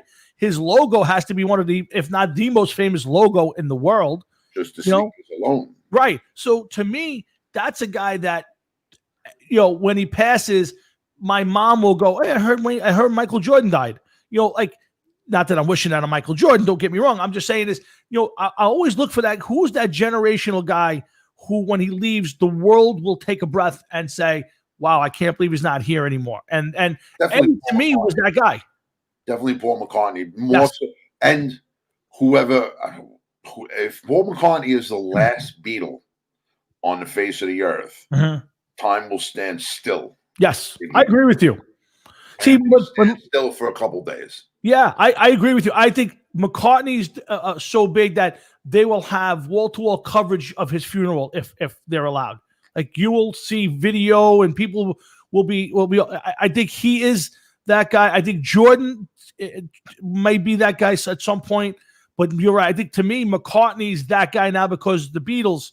I think if Lennon was still alive and it happened today, I think it would be much different than and that was big then. I can't imagine. Yeah, well, listen, Ozzy Osbourne may get this attention. He's a big pop culture guy. I agree. But it's going to be acknowledged and it's going to be spoken about. But I would think that Paul McCartney, probably out of everybody else in the world, I can't see any of the former American presidents having coverage like this. I couldn't see Donald Trump having coverage like this. I just don't see it. I think that, probably Paul McCartney would be the biggest. Yeah, John Hefka brought up Elton John. I think that's another one that might get that kind of garnish that attention. In England, it would be a bigger thing in England only because his career is not what it once was. He doesn't record, and he doesn't really tour as much. I would say that to put it on par, I think that Elton John would be the American Billy Joel when the time comes that he would. That's an interesting comparison. I won't argue that point. I think he's had a bigger career than Billy, but it's been a while. But I agree with you. Again, I look for the guys who are iconic. I mean, Eddie, the EVH, the solo, the guitars. So Eddie Van Halen to me is that guy. And I think McCartney is that guy, and I think Jordan's another one. Jeter maybe, but we got to see where his legacy. Jeter's kind of disappeared a little bit. He had the chance, but I'm not sure anymore about Jeter. If Jeter puts that Miami team together, and they happen to start going into World Series and winning one or two here and there, then maybe yeah. But right now, he only did something for Yankee fans. Yeah, no, you're right, but. I agree with you, but he was the face of baseball for a good part of his career. But you're right. I don't think he might not be iconic that way. And again, I'm just throwing names out there. Jeff and Tom here at Hard Rocket Sports every Thursday night, 7 to about 9:30, 10 o'clock. Of course, Sunday mornings, 9 to 10 for our Hard Rocket Sports Sunday morning football show. Next week, Rick Rule joins Jeff and myself. Of course, we're going to have Ross the Boss comes back from he's got Death Dealer's got a new album out, so Ross the Boss on the 22nd. And from our good friends over at RFO Records, we got Jeff Westlake. His new singer Holly will be joining us on the 29th of October to talk about their new album and so much stuff that's going on. And we love the people up at RFO Records. Go to rforecords.com for more information on the label, and they're great artists. So make sure you check out. But we get Jeff Westlake. I haven't heard from Jeff in a long time. So I'm looking forward to having him on, and we got so much more stuff coming up back in November. But for tonight, we're still finishing up our Eddie Van Halen tribute. Last thing for me on the Eddie Van Halen thing, that'll give Jeff a chance if he wants. But to me, like I said, Eddie's one of those guys that there was a transition in my life. 1980, Cars, Blondie, just all these different kind of wimpy kind of bands, and all of a sudden Paul Gill and I heard Eddie. And was never the same. And I will tell you, Jeff, I'm not saying I was the biggest Van Halen fan of all time. I love Eddie. A lot of great albums. I probably own every one of them on vinyl at this point in my life. But there is something about Van Halen and the sound, especially those first 5, 6 albums. The sound of those early albums would just your head blows off. Jeff, the sound of the recordings. Of any early Van Halen album probably blows away anything that was recorded at that time. Yeah, that period, and it's just unbelievable. Great stuff. You listen to. It's not my favorite song in the world, but You Really Got Me. Just the sound of the guitar coming out of Eruption. Just the recordings were big. Mean Street. You listen to that. Women and Children First. That whole entire album is great. Take Your Whiskey Home. And oh my goodness, a whole bunch of songs off that album. Van Halen 2 is actually a favorite of mine, more so than the first Van Halen album, believe it or not. Really? Yeah, I always liked Van Halen 2 better. Somebody get me a Doctor, Lights Out, or whatever. Here's what for me. I think that the song. I think that Van Halen album would be a top 2, 3 for me debut albums of all time. But here's what I always have. The very first song I believe is Running with the Devil. At least the first song I ever listened to. Yeah. And you think about you listen to Blondie, and all of a sudden one day you put on that, you hear the bump, bump, bump, and then that guitar comes in, and it's like, holy cow, what is this? There's no better intro to a first time album than that. I'm sorry, just the way that goes. Yes, Captain Spanish guitars. Light up the sky. Billy Graz is listening. Hey, Billy, working tonight out there, keeping us healthy. Billy, thank you for we read your statement online. Jeff, what's your thought on that first thing? What was the first song you ever listened to, and what's your thought on my comment? I understand what you're saying, and yeah, it makes a lot of sense. Yeah.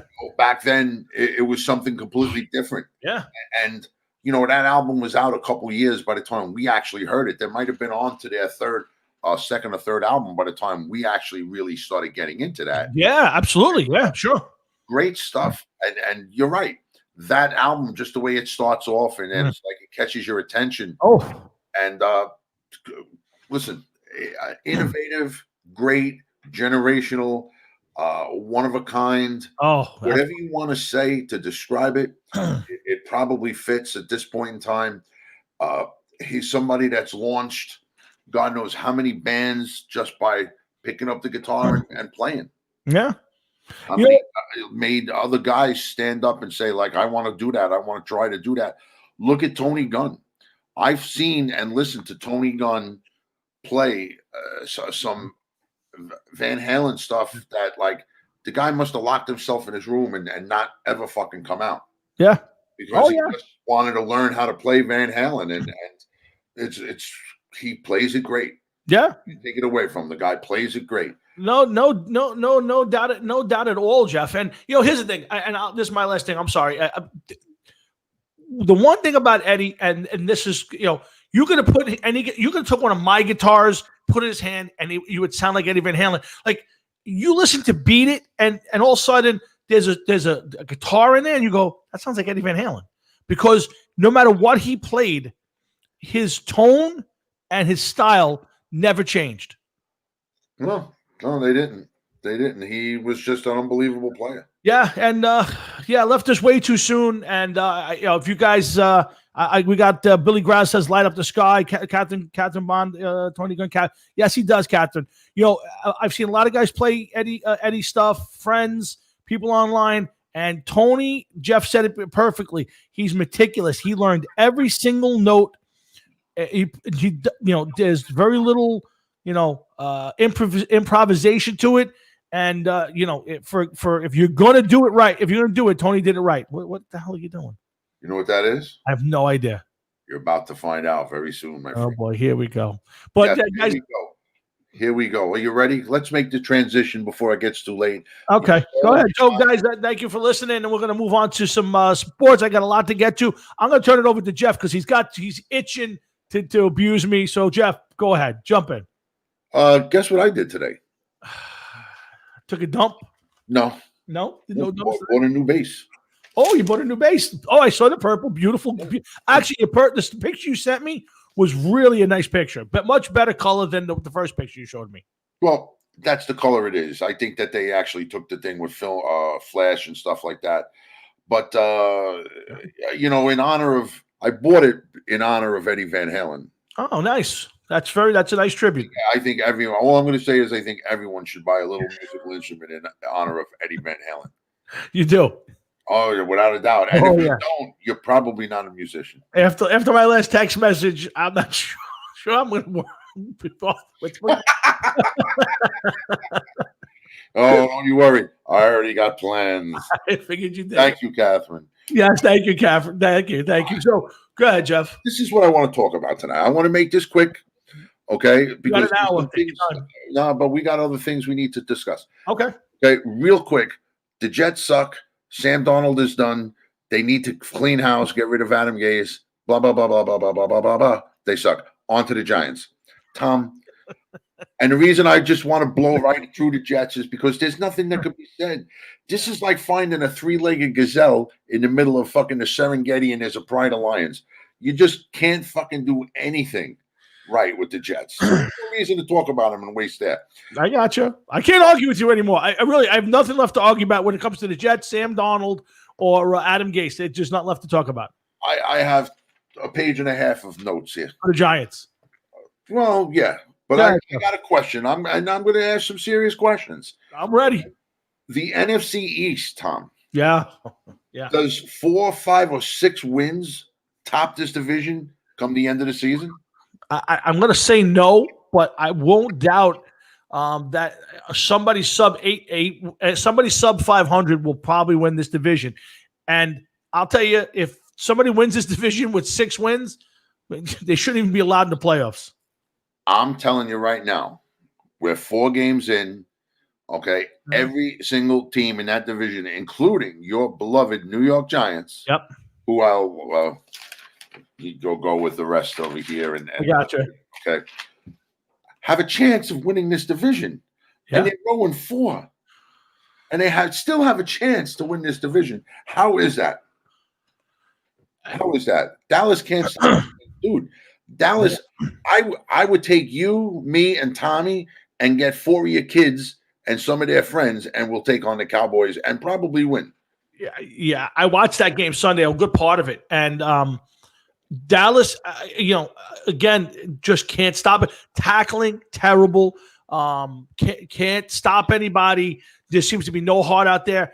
And, Jeff, I don't know. Just one of those years. I said before the season I didn't like the Eagles. The Redskins have already benched Dwayne Haskins. In fact, he's not even just benched. He's not even dressing for Sunday's game. I know. He's third string. Yeah. I mean, the Giants, I want to tell you, I know their defense has played really well Sunday. It had one bad game, one bad half here against the Bears, one bad half against the Steelers. But it's got life. The offense just has no life. Just the kids making bad mistakes. They finally ran the ball really well on Sunday. Ran for 130-something yards. Jeff, this division is just terrible.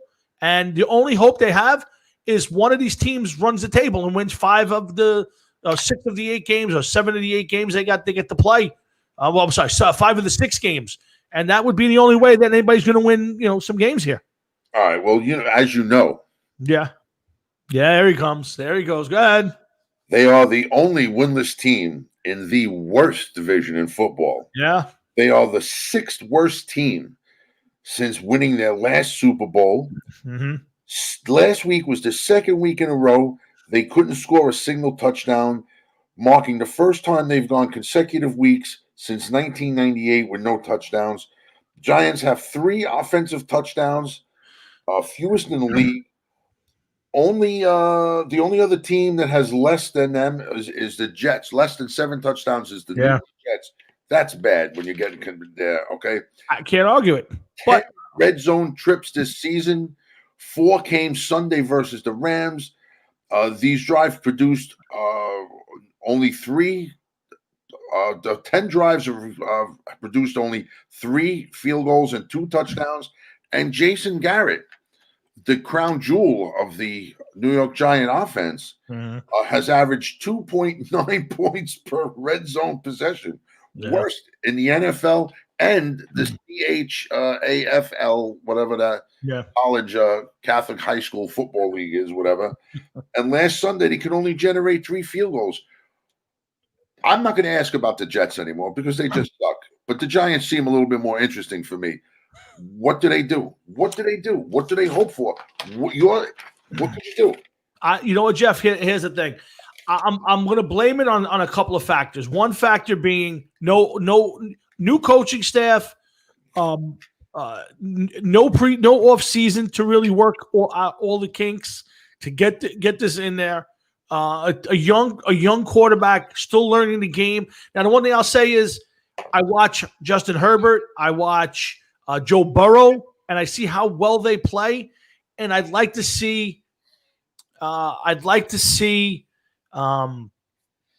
Daniel Jones at that level right now, and he's kind of not there yet. He shows great spurts and has had some great moments in games, but it always seems to find the one time in a game where he can kind of get back in it or get ahead, and he kind of comes up with a bonehead play. But I'll say this: if you mirror his, and again, I'm not comparing it, but what I'm saying is you got to be patient. If you mirror his stats and Peyton Manning's in the first 26 or 28 games, he is even or better in stats. I'm not comparing to Peyton Manning. So what I'm saying is you kind of can't just throw it all away. You look at him and he doesn't look lost. He just hasn't played well yet. This team is going to struggle because they just can't find an offensive identity. Is your wife home? They ran the ball well Sunday. Is your wife home? My wife is home. All right, I'm going to text her. She needs to get you to the fucking hospital. All right, and I'll explain why. Okay. Why, Jeff? You just said Joe Burrow and the kid Herbert, whatever the fuck his name is, on the Chargers, okay? Playing way better than Daniel Jones. Not way, whoa. I didn't say way better. I said just playing the game better as rookies. Just relax, son. Relax. Easy on that. Just relax. Just relax. Okay? It's all going to be okay. Don't worry about it. It's only going to hurt a little bit longer. Right? It's like being in the fucking They're having better seasons than Jones, and they had the same amount of preseason as Jones. Okay, agreed. They have less than 20 fucking quarters of NFL experience each. Okay, that's one thing right there. Okay. Second of all right, a quarterback is supposed to be able to lift his team a little bit. Agreed. Wouldn't you agree? Absolutely. Okay, this kid Jones could barely pick the ball up off the fucking floor, bro. All right, he is bad. He's not bad. You're wrong. Yeah, he's not. I know. He's not great, but he's not bad. You got Joe Burrow, that just fresh out of college. I agree. That's actually doing 10 times better than Jones on the Cincinnati Bengals, bro. Okay, that's saying something. But I'll give you a reason why I think that is. You want to know why? Why? Okay, he's not on the Giants. That's one. No, because Joe Burrow and Justin Herbert are playing for teams that have a consistent coaching staff, have not come into a team where you're trying to put in a brand new offense with brand new players. They came out to teams that were established football teams. Now, agreed, Bengals weren't a good football team, but established team. Oh my God, I can't believe this. Daniel Jones is not a bad quarterback. I disagree with you wholeheartedly. Daniel Jones is a good quarterback. He's a good quarterback who could be a much better quarterback. He's not a good quarterback. And by the end of the season, they're going to be calling for his head. No, I disagree. I will compare him to a quarterback right now in the NFL. Yeah. Okay, and if you don't agree with me, then I don't know what to tell you. Then you're missing out. I would say he's definitely on par with bad as Sam Darnold is. No, he's better than Sam Darnold. These no way. Two quarterbacks. I disagree. 0-14. I got it. I got that, but there's more to it than just being 0-4. You gotta. I watched him. I watch him play every week. I watched every single game, every play, and I'll tell you the same thing. I'm sorry, I missed the second half of the Niner game. He is an NFL quarterback. He can play the game. Well, he's an NFL quarterback because he's playing on an NFL team. No, disagree with that. He's going to stay on an NFL team. He will. Probably not after this year. No, you're wrong. No, there's no way they're going to bail on this kid. He's played well enough that when this team gets better, he will be a good quarterback. Listen, you remember Eli's first 3 years? Everybody called for his head, even into the fourth year when they won the Super Bowl. Until the playoffs of that year, it was constantly Eli's bad. They got to make a move. They got to make a difference. And then Eli went into the playoffs in that fourth year. 4 years. Eli proved to be a 500 quarterback. But listen, the first 8 years of his career were great years. To take advantage of two excellent plays to win two Super Bowl trophies. Come on. These stats are compatible with both Roethlisberger, Rivers, Eli. His stats are right there. Look at the win-loss record. That's the only difference. And again, play that on Yes, it is. Team. That's again, I'm not telling you, but everything else is there. Eli was a good quarterback. His first 8 years, 6, 7, 8 years were really good, maybe even great years. Eli was a great quarterback, and then the light went off for some reason. Was I in a coma or something? Yes, you were in a coma. If you can't look at Eli's first, he should have won 3 Super Bowls. If it wasn't, if what's the receiver? What's his name? Holy cow, I'm drawing a blank.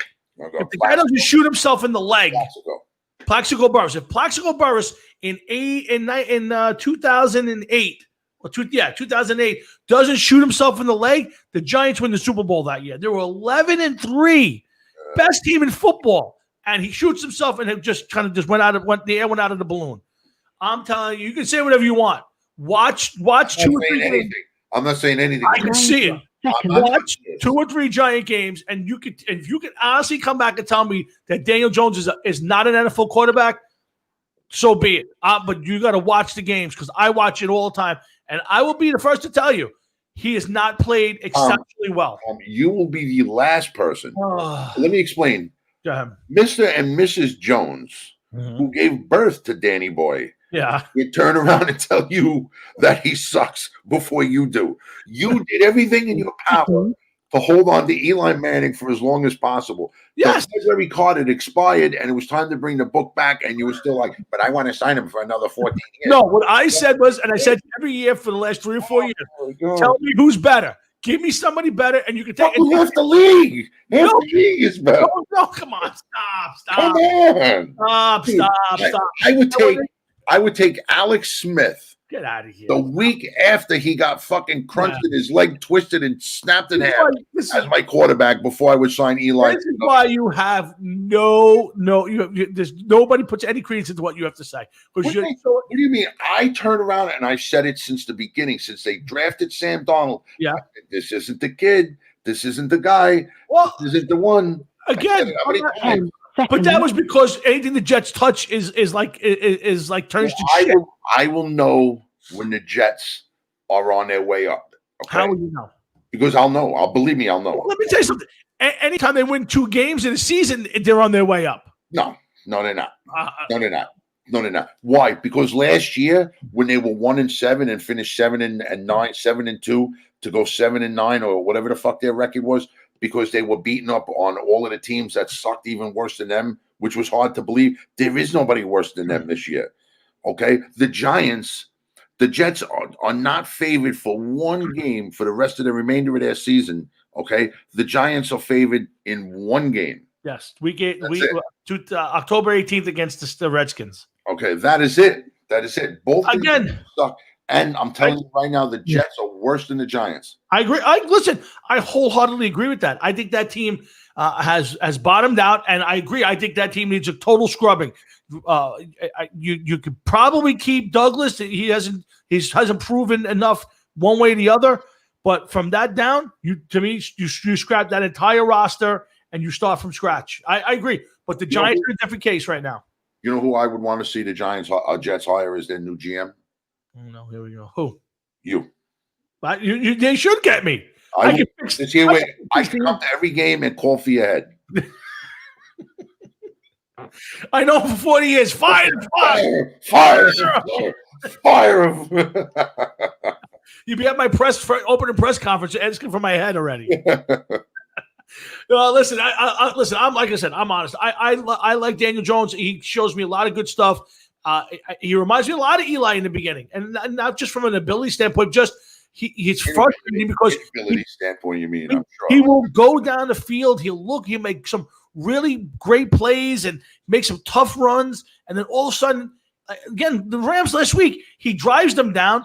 They're right there. He has the ability. He's right there to make a play, and instead of running for 15 yards and then taking the timeout and putting himself at the goal line or the 5-yard line, he throws a bad pass. It's intercepted. Game's over. That was Eli's first 3 years. You know whose fault that is? Who's, Jeff? That is the general manager, Mr. Dave Gettleman. No, it's not Gettleman's fault. It's Gettleman's fault. You don't fucking draft. You don't draft a start. First of all, they call him a star running back. A running back, okay, and then a quarterback, and then start working on the offensive line, okay? They wasted money on Nate Solder, a couple other people. They just don't have it together. Solder, you can't blame him for. I'm sorry. You need that offensive line with this team. I agree with you. They don't have it. Listen, Solder was the best available player in the free agent market, and he had to go get somebody who might make a difference. And I'll agree with you. It didn't turn out well, but I will not blame him for that. When he made that move, nobody said this is a terrible move. They said they overpaid for him, which I agree with, but not one person said. Nice way, come on, saying somebody overpaid for a sports guy, in any league is a nice way of saying this guy has a year or two at best left on him, and this is a bad move. This is a bad move because you signed him for a 4-year deal. After this year, bad move. I'm agreeing with you that some of that stuff has not worked out perfect. I agree. But Solder, I can't agree with because, again, they needed offensive line help. Solder's coming off Super Bowl wins with the Patriots. He's Tom Brady's bodyguard. And they said, let's go get him. And I'm not gonna tell you that he played well enough. He didn't. He was terrible. And he opted out this year, for whatever reason. That he had to, and that's fine. But, I think in the end of the day, I was happy when he did because it saved the money. And we threw Andrew Thomas to the Wolves and let him learn this year. And maybe next year it's a better year. So, again, I'm not crazy about the move with Solder. But it is what it is. But Daniel Jones, I agree with John. Daniel Jones is a good quarterback. He's a little bit better of a cast. And I'm telling you, 2 years from now, you're going to be singing a different tune. I think he's going to be better this year. He'll be better next year. Like I said, Eli's first 4 years up until the playoffs, they won the Super Bowl. They wanted to run his ass out of the town, and then sure enough, he wins the Super Bowl, and he wasn't going anywhere for the rest of his career. So that's all I can tell you on that end.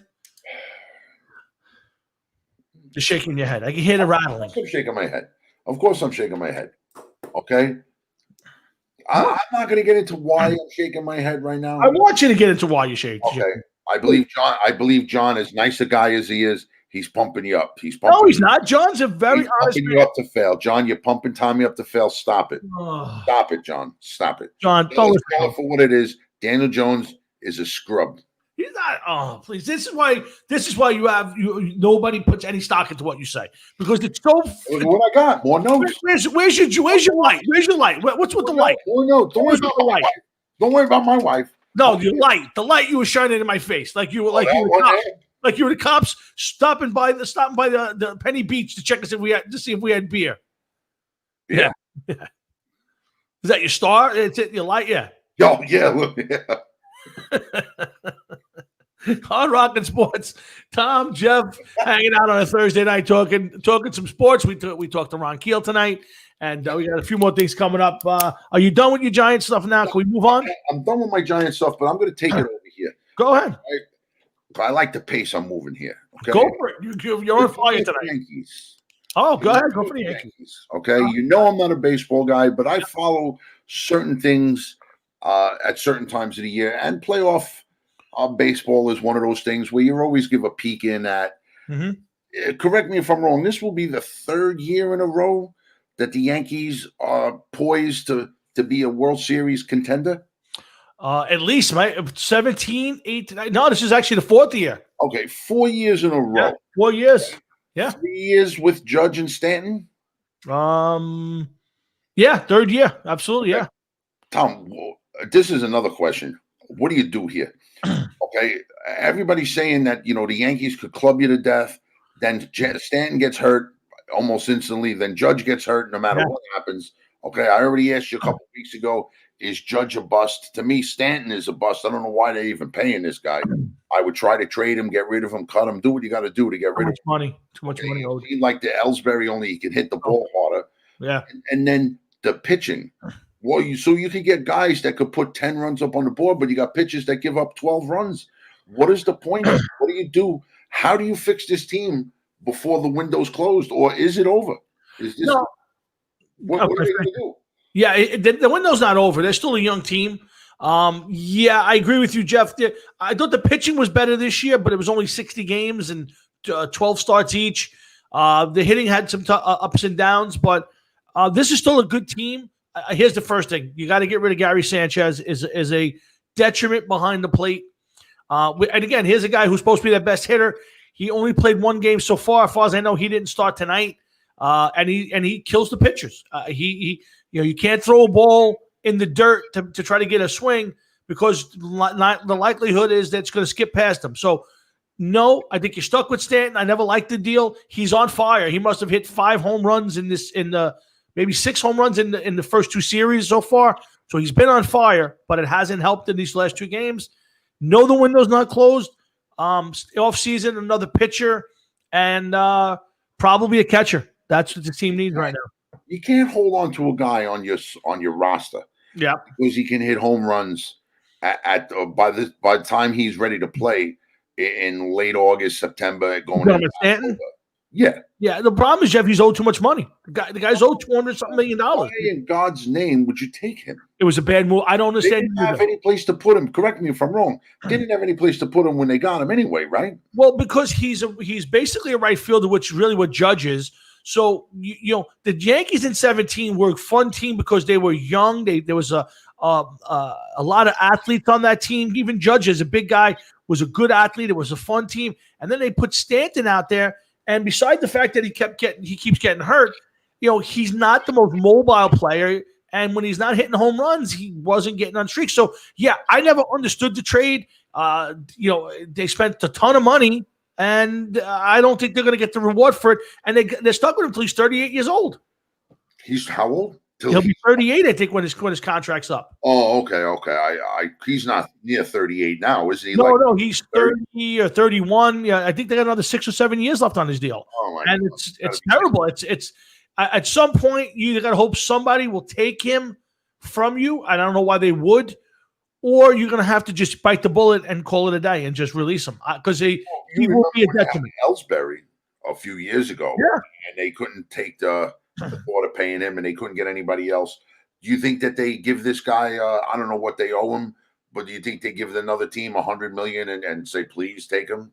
It's you know what? Here's the thing: if you were an American League team and you were a big stick away, and you can have the Yankees take on either one of your bad contracts or get money out of the Yankees, maybe that's a team that would look for him. An American League team where he could DH. And, he could still hit, there's no doubt, but he's streaky with it. But for the Yankees, he's an anchor in the middle of the lineup. Him, Sanchez. Sanchez is just going to kill this team until they get rid of him. So that's. I just can't see the point, especially in day and age in the game, the way it is. You can't put everything on a power hitter. No, agreed. We talked about this before. I'm not saying that they need to build a team where they scrap and fight and claw for everything that they get. Yeah. You can't just have a guy that's going to come up and club the ball every time he's up, because guys like Stanton, they get hurt all the time. Guys like Judge, he'll play a couple games. He gets nicked in the elbow, and that's it. His whole I agree with you. I agree. I told my dad before you came on, my dad was on with me, and I said, at some point, Judge has got to play 140 games and put together those numbers. Otherwise, that whole best player in baseball or face of baseball or best Yankee kind of fades, because if you're playing 60 games a year, nobody cares. Dude, first of all, if you get Judge be healthy and play 140 games, I think you could just call him Iron Man after that. Yeah, I would agree with you. Yeah, I agree. I don't see him doing any more than 120 games, and I think that's incredibly lucky. The way the last couple of years have gone, Jeff, I can't argue that. That's the point. Now, listen, the first year he got hurt, he got hit in the wrist with a baseball, and he was out for a while. So I'll cut him slack on that one. But the next 2 years, it's been oblique pulls, shoulder issues, a leg problem. Those are issues that you can't have happen. I can't blame you, guy, for getting hurt, because he plays very hard. But after a while, it's all part of it. You're a 5-tool player, and the 6th tool is staying healthy. So he's got to stay healthy and be productive. And what the window for this team is, Jeff, I don't know. It's still a fairly young team, but the window closes quick. Let's put it that way. Well, you know what? Listen, it seems as though the year of the superstar does not work out like it once did. Okay, buying a championship like the Yankees have in the past, or attempting to buy it in the past, doesn't seem to be the way to go anymore at this point in time. Yeah. But definitely a big bat is definitely something that, catches people's attention. It's what, of course. See, now, after the pandemic, let's just hope that next year is a normal year. And I'm going to be honest with you, dude. I don't think it's going to be. I don't see it. Jeff, I agree with you. I don't know what normal is anymore. I hear people now saying, well, no matter what, things will be different. You'll always have to wear a mask. And I said, why? People get the flu. I mean, if there's a vaccine and all of that, I hope that that's not the case. I perish the thought that we'll never have full stadiums for concerts and football games. And, I hope that that's not the case. I hope it's not the case either. I honestly hope that things change. But you know what? Baseball will be starting out again. Mm-hmm. Okay. I mean, I know we're still in the playoffs and everything else, but when it does start up again, and it'll be starting before you know it. Yeah. How fast time goes. Yeah. And then you have a full year. Yeah. You're going to need these players to perform and to be there. And, do you feel confident as a Yankee fan to have Judge and the rest of these guys head into the season? Like, is there going to be enough there to carry the team? to help the team out. Yeah, you know what, Jeff? I think for over a course of 160 games, the Yankees will be competitive, win divisions. That's not my fear because there's a lot of talent on this team, and there's a lot of lack of talent places that they'll take advantage of. You play 160 games, and you're going to get a third or better of your starts against the number 3, 4, 5 starters on teams, on bad teams. So you'll win your share of games just that way. This team's talented enough to do that.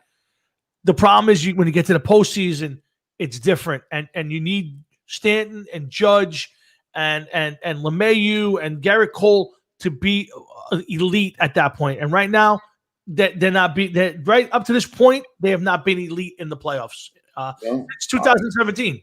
I agree with you, man. It sucks. Yeah, it sucks. I remember years ago, the Yankees didn't have, back in 77, 78, they had a bunch of guys that were able to hit the ball over the fence. Yeah. You had Chambliss, you had Nettles, you had Piniella. Sure. These guys barely broke, if they even did get into the 20s in home runs. They were mostly in the high teens, low 20s, and then you had Reggie Jackson that was probably hovering around 30 home runs. Yeah.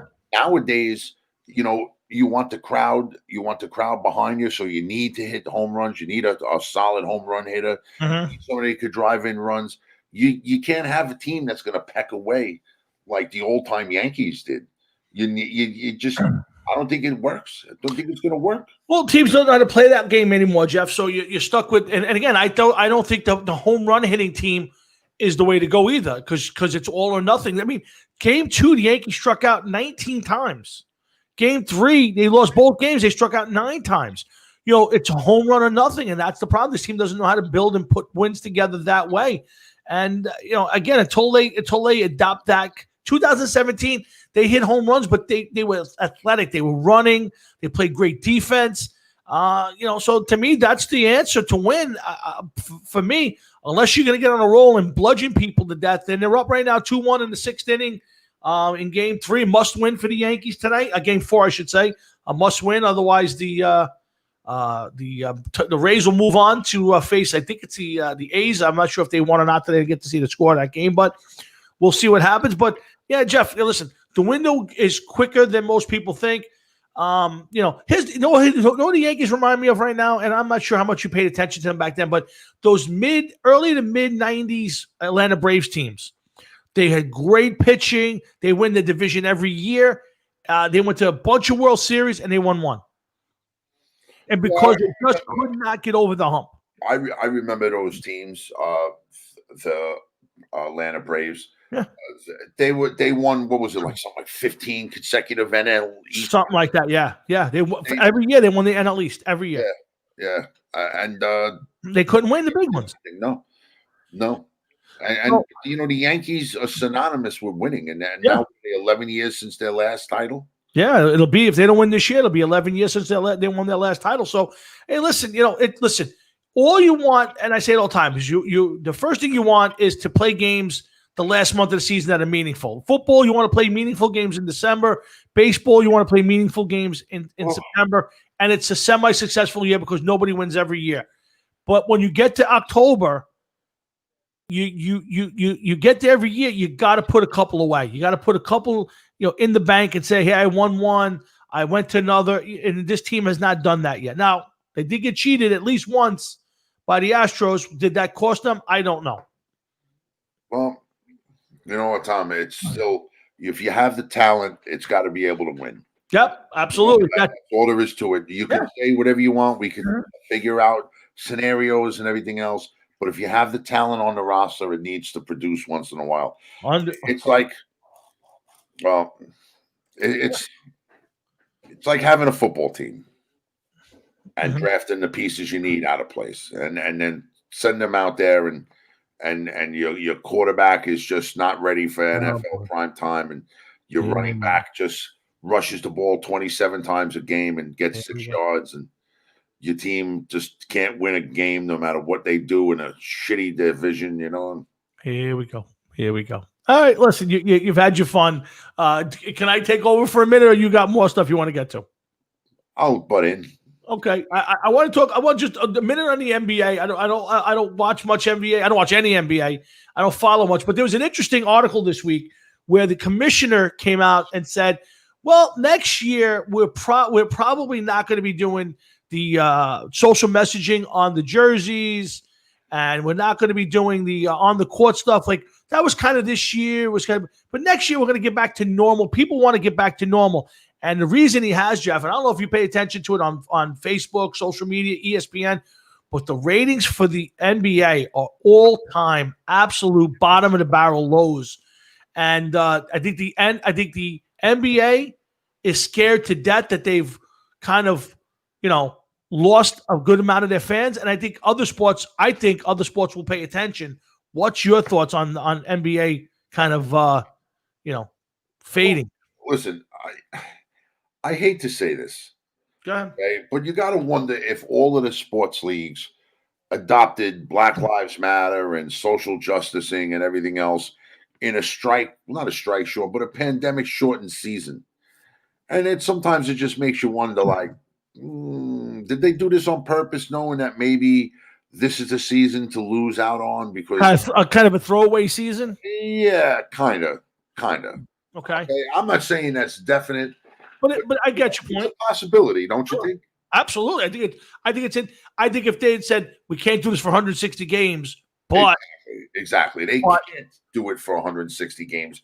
The only sport that's coming in and playing their full slate of games, or attempting, and very well could, is the NFL. Right. Okay. But even now, one team, the Tennessee Titans, that is on its way to being devastated as an organization due to COVID testing, and nobody knows what this means for the. They just moved their game to Tuesday night. They're going to play that game on Tuesday. Well, thank God they're going to play. That means that the NFL is still playing. Period. Because I had heard earlier that they may just shut everything down if it keeps going that way. I heard the same thing, but let me ask you a question, Jeff. Should the NFL be jumping through hoops for teams like the Titans who kind of maybe disregarded the rules? Should they have just said, you know what, you did this to yourselves, we're forfeiting this game and we're moving on? Do you think the NFL should be jumping around the way they're doing and postponing games and moving things around? Or should they kind of say to teams, it's your fault, your problem, you can't keep your team healthy, you forfeit your game this week? What's your thought? That is, listen, I'm sure that everybody right now at this point in time is thinking the same thing, that, you know what, it can't happen to me. It can't this, it can't that. Also, the more they test, the more they're going to pick up on something. If these people are asymptomatic and they're not showing any symptoms and they're not feeling anything, but yet they get tested and they're like, okay, I got busted too. I got tested and I'm positive. How accurate are these tests that they're taking? I have no idea. You know what I mean? How about the accuracy of the tests? A whole bunch of different things. You're talking close to 100 people on each sideline, between players, coaches, personnel for the arenas, the networks, everything.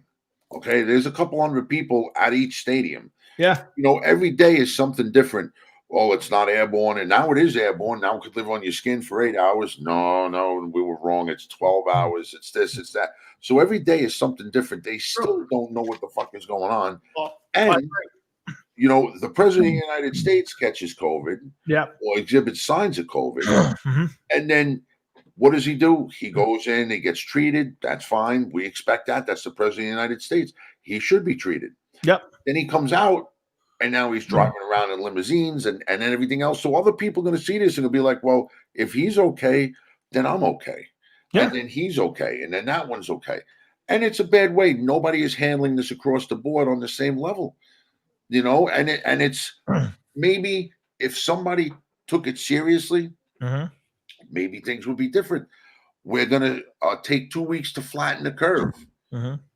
Jesus, this is the longest 2 weeks I've ever fucking seen. It's more like 7-8 months now. Yeah. It's like, when does it stop? Yeah, I mean, listen, I can't answer. I mean, what I think, the only thing I'll take out of the president's thing was, I think what he showed was, hey, listen, I'm 74 years old. I'm not the best shape in the whole world. I got it. It hit me hard. They gave me great treatment, and within a week, I am back on my feet, feeling great.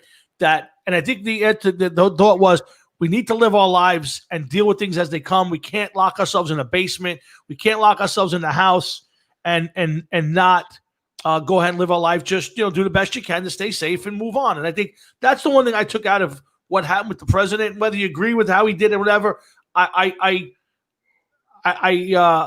commend him for staying the course and dealing with it, but not letting him to the point where he has to lock himself up and hide from life. And that, to me, that's just the way you got to go out and live your life right now and just deal with it, because otherwise we're not allowed. That's not why I brought him up. I'm just showing that like different ways that people have handled it. Sure, the way that we're supposed to listen.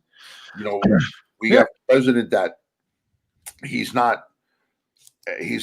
dealing with it on his own way, and that's fine. Yep. But his people are saying do this and other things that are absolutely happening around them and behind them and near them make you wonder, like, okay, what is the story here? Everybody says once the election passes, this is going to be completely different.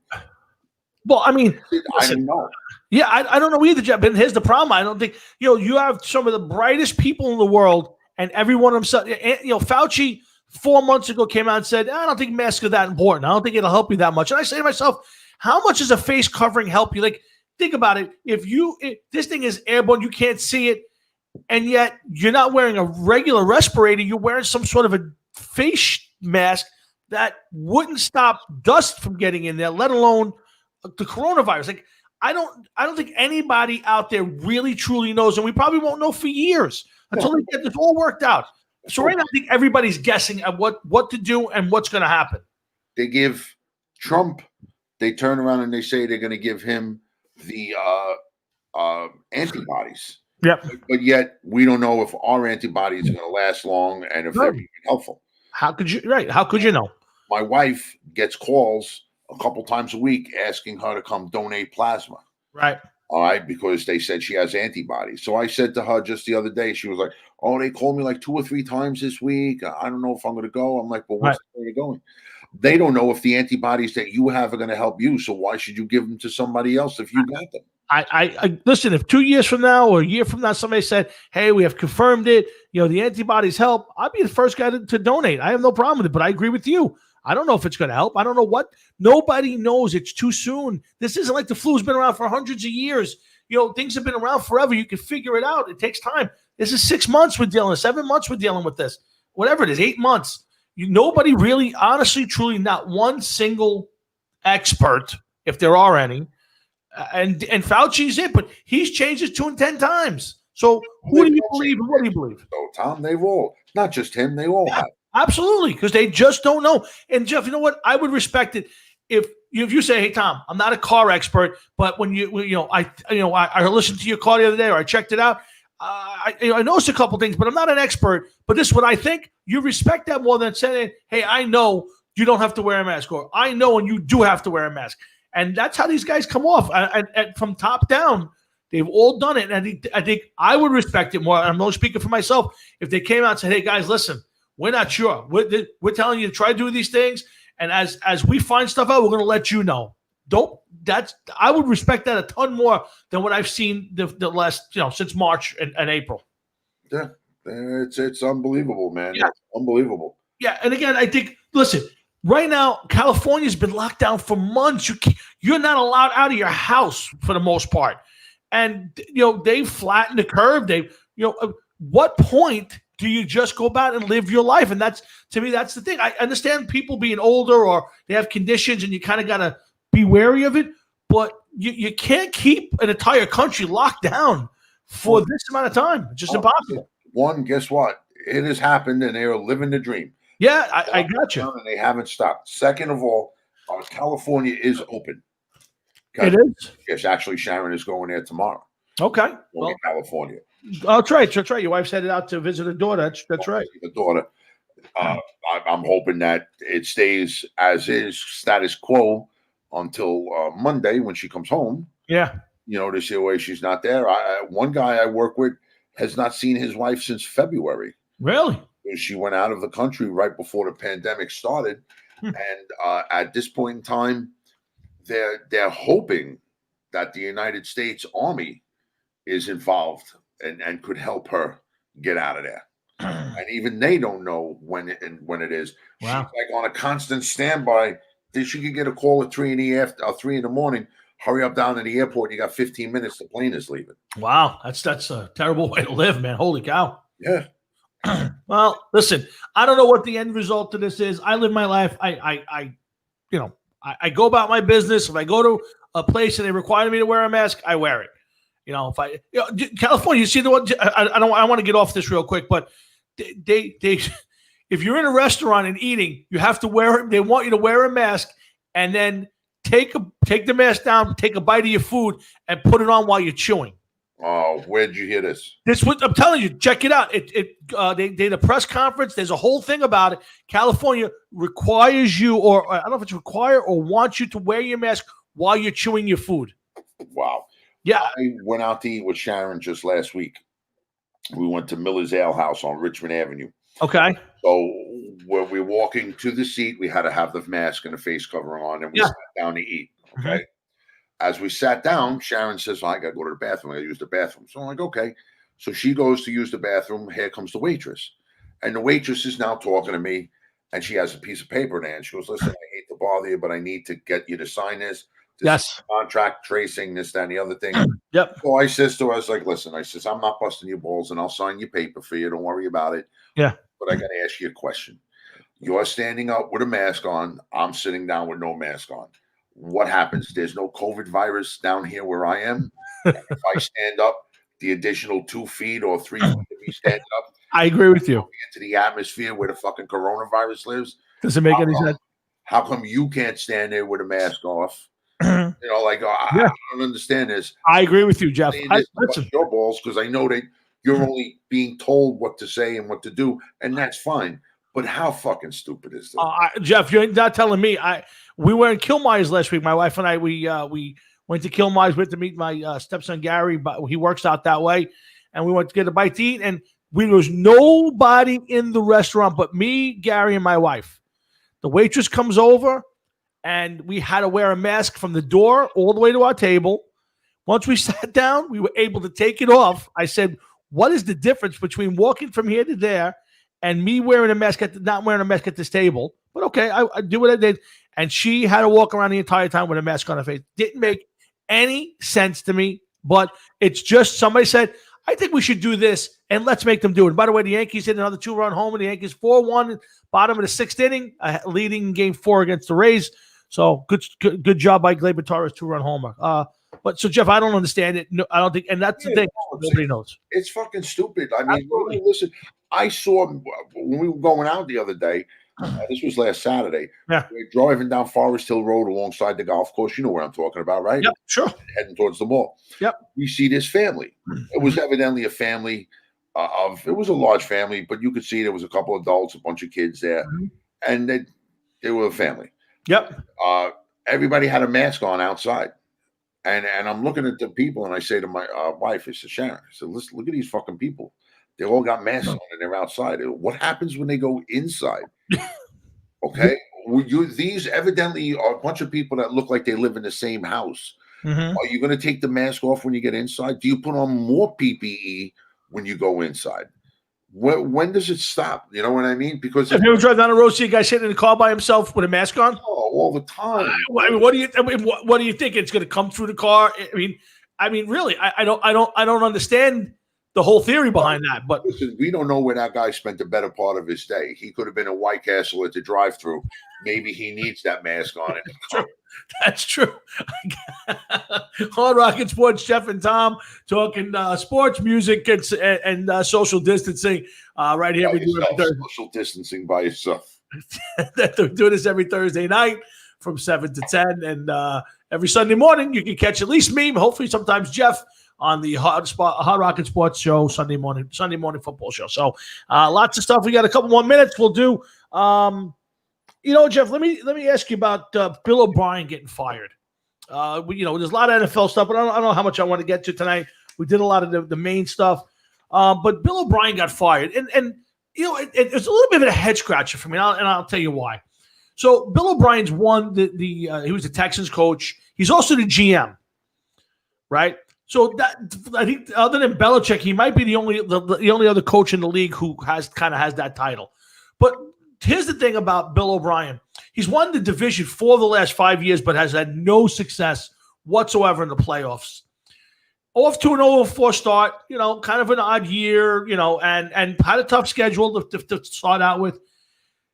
Did Bill O'Brien deserve to finish the year, see how he could turn it around?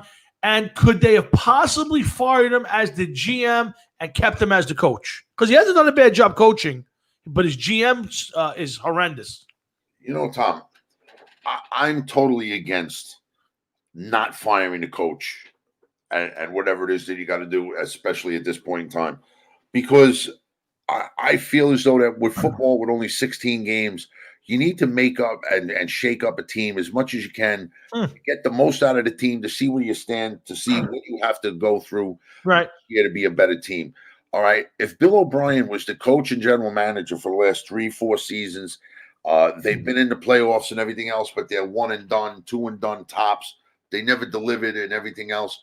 Well, then maybe it's time for him to go. There's no reason to keep him around to see if he could turn the team around. He's already proven that he can't get the team to the next level. So what are you going to do? You're going to get into the same position? I would rather give up on the coach now, and in this case, the general manager, to see a way you could turn around, separate the two as people, have a separate general manager, separate coach, let them work together, bring this team to the next level if possible by, having 2 minds instead of 1. If you're the general manager and the coach, where's the input? What happens, and this could happen, all right, because we know people that this could happen with. What happens if the general manager and the coach have a disagreement, okay, and they're the same fucking person? That would be pretty interesting. That would be very interesting. I don't know if you're the GM and the coach and you call the owner and say, I'm having a hard time with my coach. Yeah, this guy's being a jerk off, man. I want to fire him. But let me ask you, Coach Jeff. Here's the thing, though. So I agree with you to a certain extent, but if you're trying to evaluate your team for next year and it's the head coach's fault, you're still keeping, the entire staff is still there. So you have the same defensive coordinator, offensive coordinator. So what is really changing? You're not putting in a new system. So what are you gaining by firing the coach at this point in the season? You don't know that. Maybe it's all of a sudden you'd be like, you know what, Tom? Let's say that I'm the coach and you're my quarterback, okay? And you're having a so-so year, all right? Now, but coach before me gets fired. Now I take over with 12 games left. And you average 150 yards a game passing, and, you were 17 for 29 with 150 yards passing and 1 touchdown and 2 interceptions every game. Now I got you up to 225 a game yards. You're 20 for 28. You got 250 yards passing. You're getting 2 and 3 touchdowns a week. You're still throwing some interceptions, though. But I'm showing that I could take you in a different direction. Me and you are on a different level. We're connecting better. Okay? So now I'm showing that, you know what? Tommy's a serviceable quarterback. I think that with a little bit, we could push him to the next level. But meanwhile, if you stayed with the old coach, you're going to be like Mark Sanchez. Your butt fumble is inevitable. It's going to happen. And your career is going to get wrecked and ruined. So with 12 games or so left in the season, why not make the change? Why not see if somebody else could get something out of you? Because now, let's say that we're picking 5th in the draft next year, okay? And you were the quarterback, and you're just like, this guy's just not good.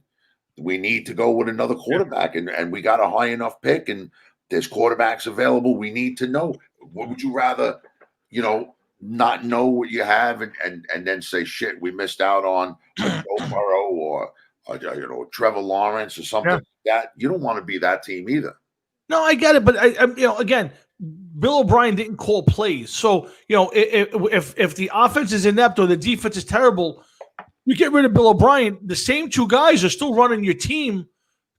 Again, the philosophy changes only the in-game strategy, but the playbook is the same. You're not putting a new playbook in. So I get your point, and you maybe you shake things up. So I get that, but to me, I just don't know how much you're going to learn with the same rest of the same coaching staffs there, just minus the head coach. Well, you know what I'm saying? I just I'm curious about firing a guy in the middle of a season, who's been successful. Whether he's won any playoff games, the guy's won his division for the last 5 years. Yeah, but if you're not taking the team to the next level, Tom. Agreed. You're not taking them. So what's the point? If you're not taking them to the next level, then what are you accomplishing? Jeff, that I agree with. But here's the thing: like a guy, the rumors are around now that Adam Gase has lost the locker room. If you're a coach and you lost your locker room, the guys aren't paying attention to you. Your star players don't like you. I get it at that point. Then it's a waste of time. Change it out. Let's get harmony for the rest of the season. But if the team's still playing for you, and the team's going at it for you, and they're just not being successful, but again, could they have gone out and said, we're going to bring in a different general manager to finish the year, and you'll finish the year as the coach, and then we'll see what we'll do for next year? Could they have even remotely done that? You turn around and say, listen, you're the co-host, you're the host, right, of this show. Suppose I turn around and I say, well, you know what? We'll have him pay for it. We'll have him set everything up at his house, but we're not going to let him a host. We'll let him come in for a couple minutes at the end of the show, give his football pick. He's just not doing the right thing.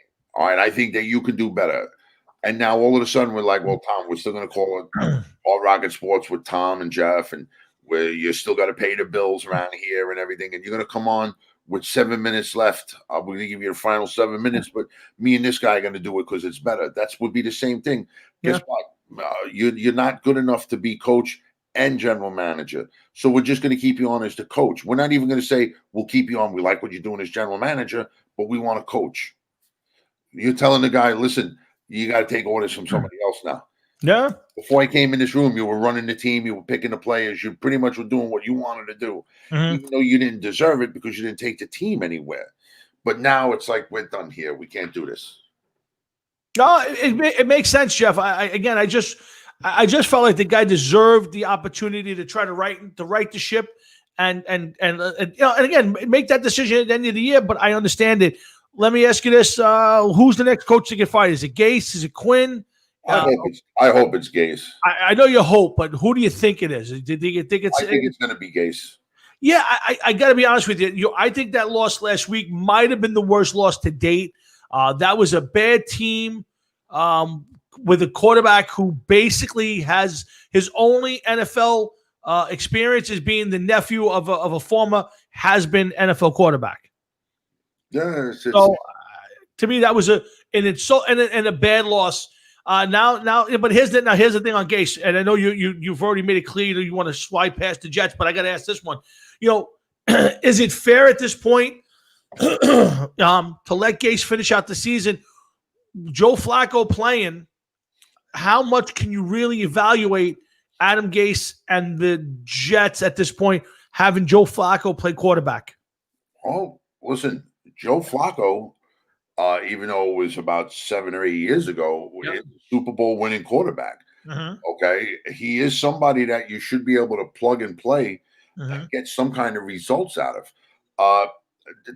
I would think that his football mind alone would make him a valuable asset for the New York Jets. Okay.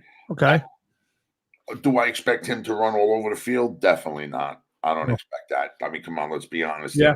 Do I expect him to throw the ball 70 yards without having to pick his arm up off the turf? No, definitely not. Yeah. But I mean, there is certain things that you should be able to get out of him. Yeah. That's all there is to it.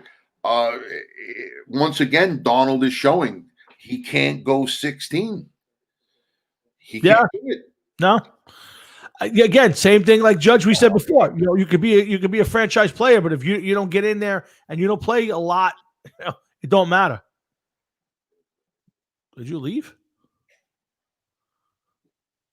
Well, Jeff and Tom, Hard Rocket Sports, 347-826-9934 on the radio side, and of course, Hard Rocket Sports every Thursday night, 6:30 to 7 to 9:30, 10 o'clock, right here on the Hard Rocket Sports Station. Make sure you go to hardrocketsports.com, check us out.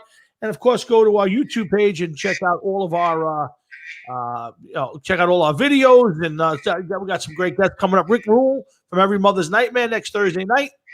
Ross the Boss on the 22nd joins Jeff and myself for talking a little about Death Dealer, his other band besides the Ross the Boss band. Jeff Westlake and Holly from Hydrogen join us on the 29th. And hopefully some more guests along the way, and lots of football every Sunday morning on the Hard Rock and Sports Sunday Morning Football Show. So I hope you come on back and join myself every Sunday morning, and maybe Jeff with me. And listen, we're here every Thursday night. We're right in the middle of a lot of great sports, music, not so not a lot of great stuff, but we did celebrate the passing of. Again, I can't call one of my heroes, but an iconic figure from our youth and from my youth in the past, the loss of Eddie Van Halen. So I hope you guys go out there and support, buy your equipment. You know, you shouldn't be forced to buy anything, but if you see something you like and you can afford it, you should buy it. But don't let people, online, the cyberbully you. There's organizations that'll help you. So make sure if you need the help, you reach out to the proper people. Yeah, but don't dangle stuff in front of people and say you're going to do this and do that and then fucking back out either. You know what I mean? Don't be wishy-washy. Yeah, don't be a wishy. Don't be Charlie Brown. If you're going to step up to the plate and do something, fucking do it, bro. But what if Lucy's holding the football, Jeff, and you're Charlie Brown? Oh, listen, you got to take that chance. I kicked the football myself today. You did? Yeah, about 1,300. Well, I almost did after a series of text messages today. I'm not sure that it was. I'm pretty sure I made the right choice in my life. Well, listen, you might have. There's a very good chance that you have made a decision that may end up being more bank account friendly than you realized at the time. Yeah, let's talk about that real quick. Sure, go ahead. What the fuck? What the fuck? Well, I mean, really, what the fuck? Good. Speak your mind. I'm asking you the question. I'm asking the question here is what the fuck? I don't know what the fuck is, Jeff. Why don't we send this text before we leave the house? Listen, here's what I'll say. I've spent the better part of the last month almost daily and nightly working on our songs to be ready. And then, it's that's a little frustrating to me. But listen, to each his own. That's what I'll say. I love people. I love my friends to death. But sometimes you just shake your head. What are you going to do? I'll say this, okay? I was, working on the songs here and there. I didn't work on them nearly as much as I should have. I'm glad that I spent no fucking time at all working on Mama Kin. Wow. Fucking minute, okay? Because I couldn't figure it out. I wasn't going to be able to get it. I was going to break the bad news to everybody, probably in the studio, but I'll tell you that turned out to be an easy song. It really turned out to be an easy song. Like once you concentrated on it, I got it like that. Well, do me a favor. When you get a chance, look up a bass cover of that song and then tell me how easy it is. I won't tell you. I have no idea. I'm sure the bass lines are much different. So, but I'll tell you, as a guitar song goes, once you learn the different parts and where they fit, I was working on the backing vocals. Not that I'm a great singer, but just to try to help out. And listen, I hope we'll continue on in this journey we've chosen, even after tonight. But we'll see. I don't know where tomorrow takes us. I got it. We will talk tomorrow. Mm-hmm. Okay, and I have maybe calling on an old friend. That yes, I know what you got. I know where you're headed. I got you. We'll see. We'll certainly see. But I don't know, guys. I just kind of. I'll tell you this much though. Done with that avenue. I thought I'll go down that street.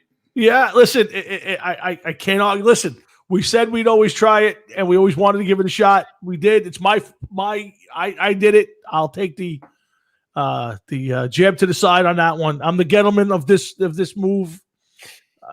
You can classify me as the Gettleman.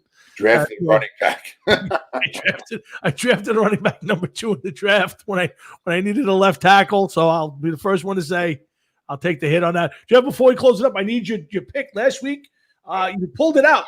No, you didn't pull it out. The Ravens were favored by 14, and they won by 14. So that means you pushed, which is a loss. Yes, it is. So, but a good pick anyway, right on the money. You're 3-1.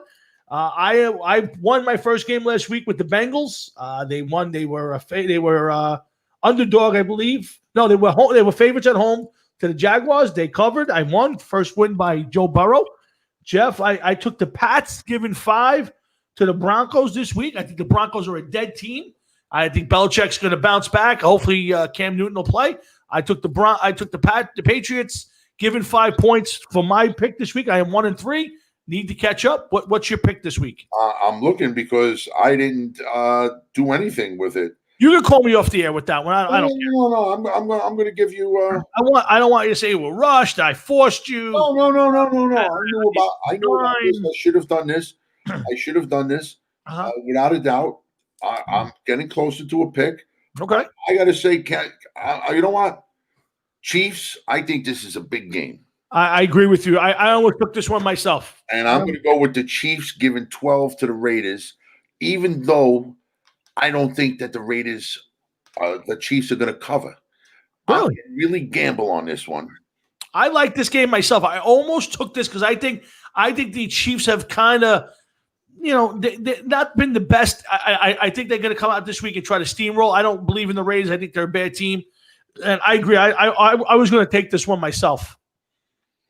Yeah, I'm going to go with the Chiefs. Using Blog Talk Radio. Goodbye. So that's a good point. Jeff's got the Chiefs.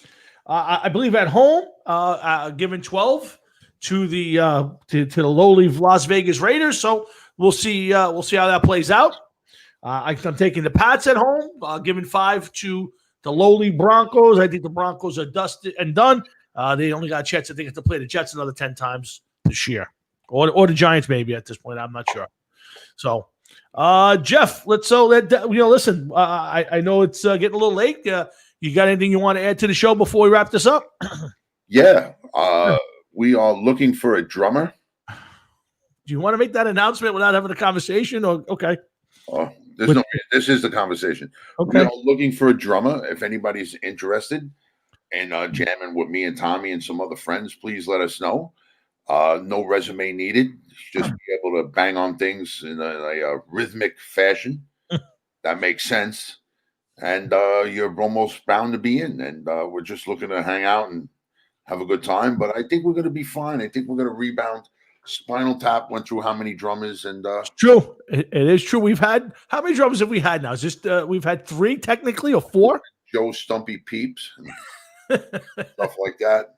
Yes, James Peter Bond.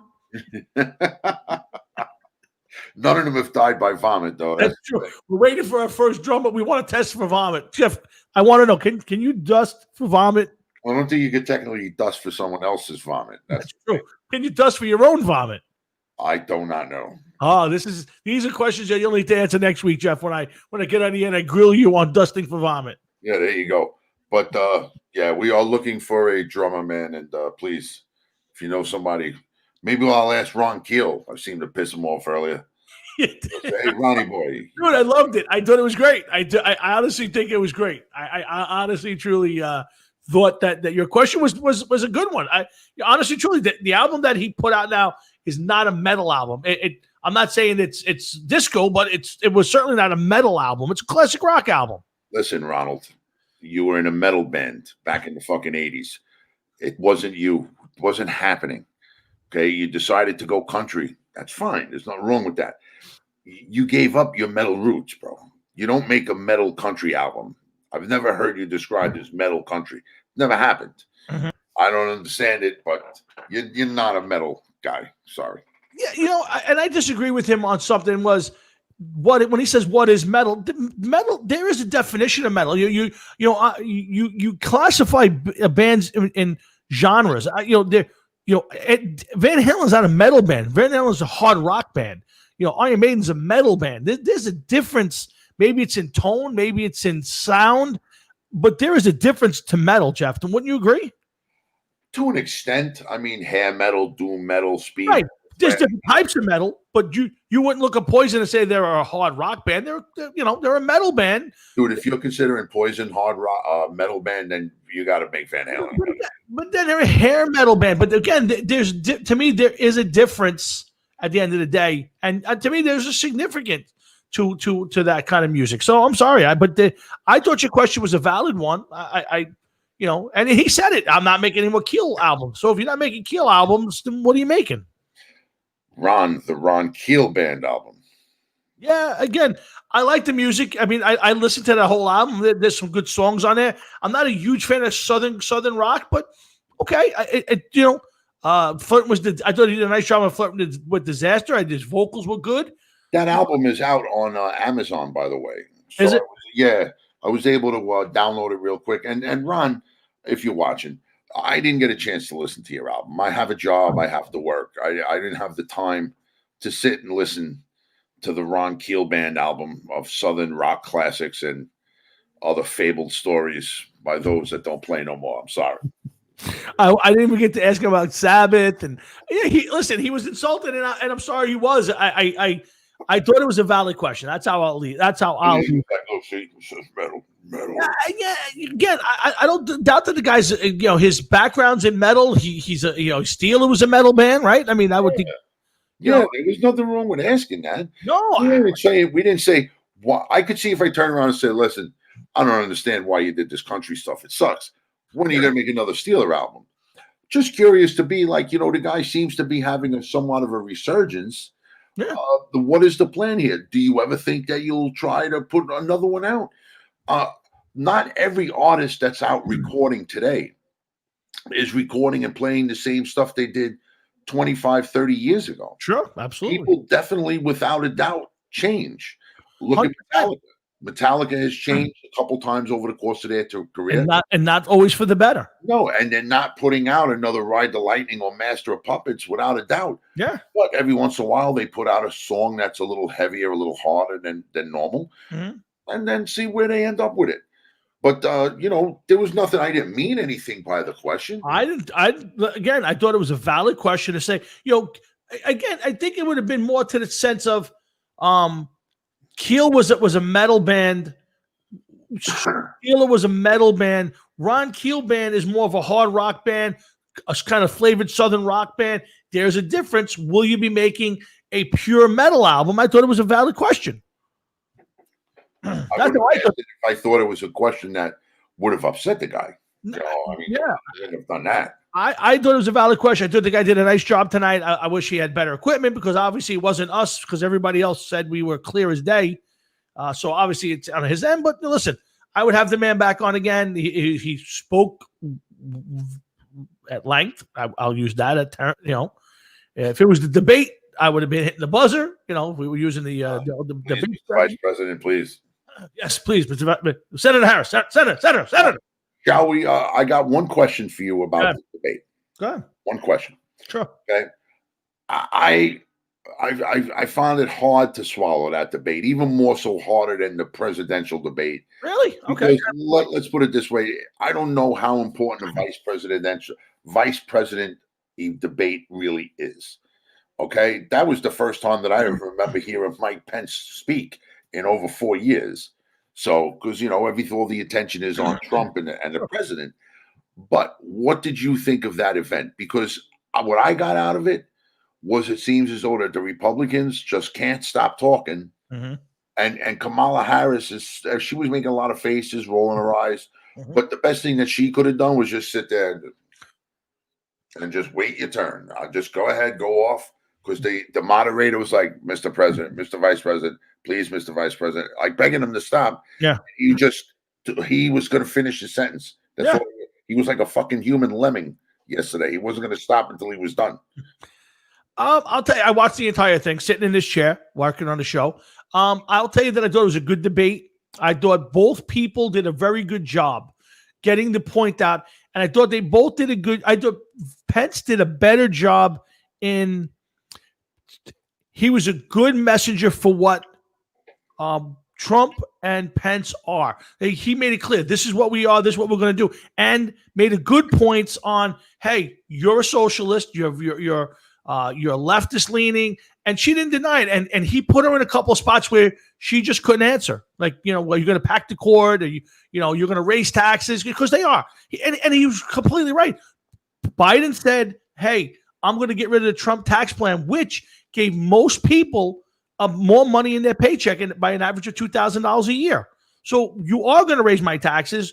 Whether you mean to raise them or not is a different story, but you are going to raise them. And I thought Pence did a little better job. I think she hurt herself with the faces. Yes, I agree with you. Pence ran over a little bit. She came out and said, I believe the cops are biased, which I think is going to hurt them. And I don't think she came out. I didn't come out of it learning anything new about Biden and Harris. What are you going to do for me? All she was doing was blasting Donald Trump for everything. And some of it was way off base. Like, it just didn't make any sense. But I didn't learn anything. So I think Pence did a little better job of just being calm. But yes, he could have shut up a little bit, and she should not have been making the faces and the smirks because it turned a lot of people off. Well, you're right. I still, but I don't think it moved the needle anywhere. And try to figure out what's what, and it's a scary situation. I don't like the situation that I'm in as a person that has to vote within a month. Mm-hmm. The one thing I will say, I'm not sure if I like her at all. Mm-hmm. You know what I mean? Yeah. But as far as Mike Pence goes, he was like too robotic. Like, I'm going to finish my statement. That's all there is to it. It does not matter what you were saying over me. I'm just going to continue. And that's exactly what he did. Yeah. Well, he was good. And again, I think there was a couple of times that the moderator was a little unfair to him. But yes, I think he could have finished his sentence and not run on. And I agree. I think that got to be a little annoying even for myself. But I'll disagree with you. I don't think he was robotic. I just think he was just saying, listen. What I mean robotic, here it is. He was going to finish his statement regardless of what happened. He was finishing his statement. I agree. Yeah, and again, that was a little annoying. I won't argue, but I don't think it swayed anybody. And it comes down to simple economics. If you vote for Biden, things are going to change. Could they be better? Could they be worse? I don't know. They're going to raise taxes on everybody. You're going to get a lot of climate change stuff. You're going to get a lot of things that your gas is going to go up. There's a lot of that stuff's going to happen. Now, some of it will turn out to be good. Some will be turned bad. And if you get past the rhetoric with Trump, you know what you got. He's cut taxes. He's brought back jobs. So to me, it's a very clear position. The big thing I'll tell you to me is if you bring in Biden and Harris, I think the law and order part is out. I think the fools on the left are running wild, and you're going to be getting shit jammed down your throat. Whereas I think at least Trump tries to keep those people at bay. So again, everybody's got to make their own choice. But good debate. I think they both did a good job. I thought Pence was a little bit better. But at the end of the day, nobody got swayed. Nobody. No. The vice president's debate. Nobody's changing, course. I will tell you that Harris couldn't get 1% of the vote as when she ran for president. Why is it? Is she any better today? No, she's not. No, she was picked for a reason. Yes, when she acknowledges that, maybe she'll be different. I don't know. I don't know either, but yeah, it's a pretty clear. Now, I heard some stuff that I tried to stay away from politics today. I just wasn't in the mood, but I did hear something that the next debate has been canceled, and that Biden team wants to do the next one on a Zoom, and president's against it, which I agree with because I think he'll be getting coached and helped, and to me, it should be out in front. And, if you do one more a week before, I think they need to do one more together in a room. But if it doesn't happen, Jeff, at the end of the day, I think it hurts Biden more than it hurts Trump. I don't know, dude. You know why? And like you said, I don't want to. We only got a few minutes left. I don't want to get too far into this and everything else. But just with the COVID shit, with Donald Trump going to the hospital and then all of a sudden going for a limo ride around wherever the fuck it was, and then coming home and taking the mask off immediately. I just, that is stuff that could rub people the wrong way. And anybody that was on the fence thinking, okay, maybe he is the answer, is going to push them the complete opposite way. Also, what's going to get me, and I mean, only time will tell with this, let's just say that Trump does win. Yep. And if all of a sudden he turns around and he's like, well, I'm going to be a president and, we don't have to wear masks anymore. I'm going to be fucking pissed. And if we're going to slowly open up dining and everything for people. But that has nothing to do with him, Jeff. Hold on. I disagree with you there. He is not mandated masks, nor can he. All the rules are strictly by the governors. My point being is, Yeah. everybody says once the election is over, it's going to be different. This virus is going to go away and everything else. But if it does, I want to know why it didn't go away before the election. Why? That's the difference. You have to ask the governors of the states because they're the ones who make the rules. Governors are going to be there for the same governors should be there. Absolutely. But because the president won again, all of a sudden it should be status quo. If all of a sudden everything changes because he's still here, then I really want to know what the fuck is going on. Then you're gonna. But again, I agree with you, and I think that's what's going to happen. But I think that's a question you'd have to ask Cuomo, Whitmer in Michigan, the guy out in California, because it's not Trump. Even though Joe Biden said, I'm going to make it a national mandate, they said, you can't. You can't do it. The states are the ones that decide whether or not you have all these things. And even Trump said, I want to push them. All he could do is say, you don't want to open, I'm not giving you extra money. I'm not giving you money for schools if you're not going to open them. That's all he can do. Now, you know what I mean? He's bribing them to. I understand his point. I understand he's got to dangle a carrot in front of him. Absolutely, yeah. But you know what? You're the fucking president. Don't be held hostage by these fucking jerk-offs. But he has no. Here's the thing. He has no recourse. It's like the riots. He can't go into Portland. He can't go into Detroit or Chicago or New York and send in the troops and say, I'm going to fix it. It's illegal. They would arrest him and throw him out of office. The governor of the state has to call him. It's like they did in Seattle, like they did in Minnesota, and say, "Hey, I need your help." And then he went right in and quashed it. But he can't. All he can do is say, "Okay," like he told De Blasio. Right now they're fighting over the stimulus package. Why? Because they want to give all these states money to pay their bills that have nothing to do with COVID. And he said, "I'm not doing it." He says, "You don't want my help. You don't get it. That's fine. But now don't come ask me for money." Isn't the stimulus package a federal thing? Yes, and it is. But in the stimulus package, there's different aspects of it. So right now, the Democrats want voting for illegal aliens. They want money for that. They want money for some sort of climate change stuff. They want to give New York, California, a couple other states that are failing. They want to give them like $400 billion to pay their bills, not bills from COVID, bills because their pension plans are wiping them out. And he said, listen, you failed. I'm not paying that bill. We could do that somewhere else. But for the stimulus package, I just want to take care of the people. And the Democrats are fighting him tooth and nail because they want to include all this. They call it pork or fat or whatever you want to call it. And the Republicans and the president don't want to give it. They said, we want to give $1,200 to everybody again. We want to take care of the airlines. We want to make sure. He said, we have money right now that's left over. Let's give it to the people right now. And the Democrats said, no, we won't do that unless you do a bigger package and include alien voting right. We want the illegal aliens to be able to vote. We want to give them medical insurance. And the Republicans and Trump said, absolutely not. We won't do it. That's what they're fighting about right now. Unbelievable. Right. But again, at the end of the day, all he could do is dangle money because technically the governor of New York, the president has no say over what he does there. If he wants to shut it, he said it. New York, open up. He told California, open up. And they said no. And he said, okay, nothing I can do. But don't ask me for money to help you if you're not going to help yourself. So that's yeah, it's tough, but that's the game we're in right now. But guys, let's end this thing with Jeff's got you off tomorrow? Or you working? No, I'm off. I actually got to take my wife to the airport tomorrow. Oh, that's right. That's right. She leaves. And when does the new base arrive? Well, that's a story in its own. Oh, talk about it off the air. Okay. Real quick. Go ahead. We got a stimulus package the other day in the mail. You told me about it. Via Wells Fargo. So thank you, Wells Fargo. They did some shady shit with mortgages a few years ago. Yes, they did. People off.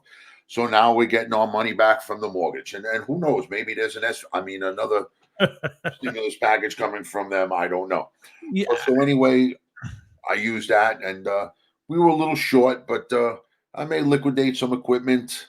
I know, and it's hard for me to do certain things now because I've been thrown in Facebook jail again. Again? I didn't know you were in Facebook jail again. Yes, I'm in Facebook. Can we ask you? Will you tell us what you did to wind up in Facebook jail? Yes, I'll tell you. Go ahead. Can I say it on this show? Do anything you want. Again, it's free speech on this show. Okay. Well, and by the way, my appeal was denied. I'm not that surprised. Yeah. You needed a better lawyer. I need something. So anyway, I posted a picture, and Albert Gregory quoted "gay" under the pictures. Okay. So I wrote, "You're gay, bitch ass homo." Evidently, Facebook definitely, without a doubt, does not like that kind of stuff. Okay. So I was all of a sudden, the thing comes up, and they're like, "Your quote does not meet community standards," and I was like, "Uh-oh, not good." So here comes another 30-day ban, and I posted that on Facebook. Yeah. And within seconds after that post, oh boy, in jail. Well, can I ask you this, Jeff? Do you ever give when you're typing and ready to hit the button? Because I do. I have to catch myself. I go, I can't get thrown off the air because the show is we need this platform to do. We could do it through YouTube, but we get more reaction obviously through Facebook. Do you ever go, I can't send this? No matter what I think, I can't send this. I have to kind of edit myself on this one. Well, you know what it is? It's the false sense of security of not going to jail every 3 days. That has something to do with it, you know what I mean? Like, I've gone a pretty decent stretch. Sure, it's a lot. And all of a sudden, next thing I know, it's like, bang. Like, all of a sudden, open up the police. We know you're in there, Robinson. You know what I mean? It's like, what the fuck? So, well, let me ask you a question. Do you think maybe it wasn't that bad a statement yet, but they kind of went by your previous track record and that kind of threw you off under the bus? I also think that they should give you the opportunity to explain yourself a little bit more. Where I could have turned around and said, listen, I know this isn't going to make much sense, but this is a childhood friend that I know here. You know what I mean? Someone that I know for 40 years. Contact him, and I'm pretty sure that he's going to turn around and say, yeah, we're just goofing on one another. You know, it's not like all of a sudden there was 10,000 people that, responded to it. You know, my thing always is there free speech when it comes to Facebook? Because I've seen a lot of other stuff that people have written or posted, and I went, that's not a problem. Exactly. And I again, it's the left. These are people who are liberal to the far left, and I think that's the main thing on this one for me. But it is what it is. A year. You have to go a year without incident. Mm-hmm. Okay. Next time it comes up, or if I could pull it up, it'll say, you have done this in the last whatever. Mm-hmm. And that's what it is. You have to, evidently, because they turn around and they tell you that there's people watching. They look for code words. They look for certain things. As soon as it comes up, bang.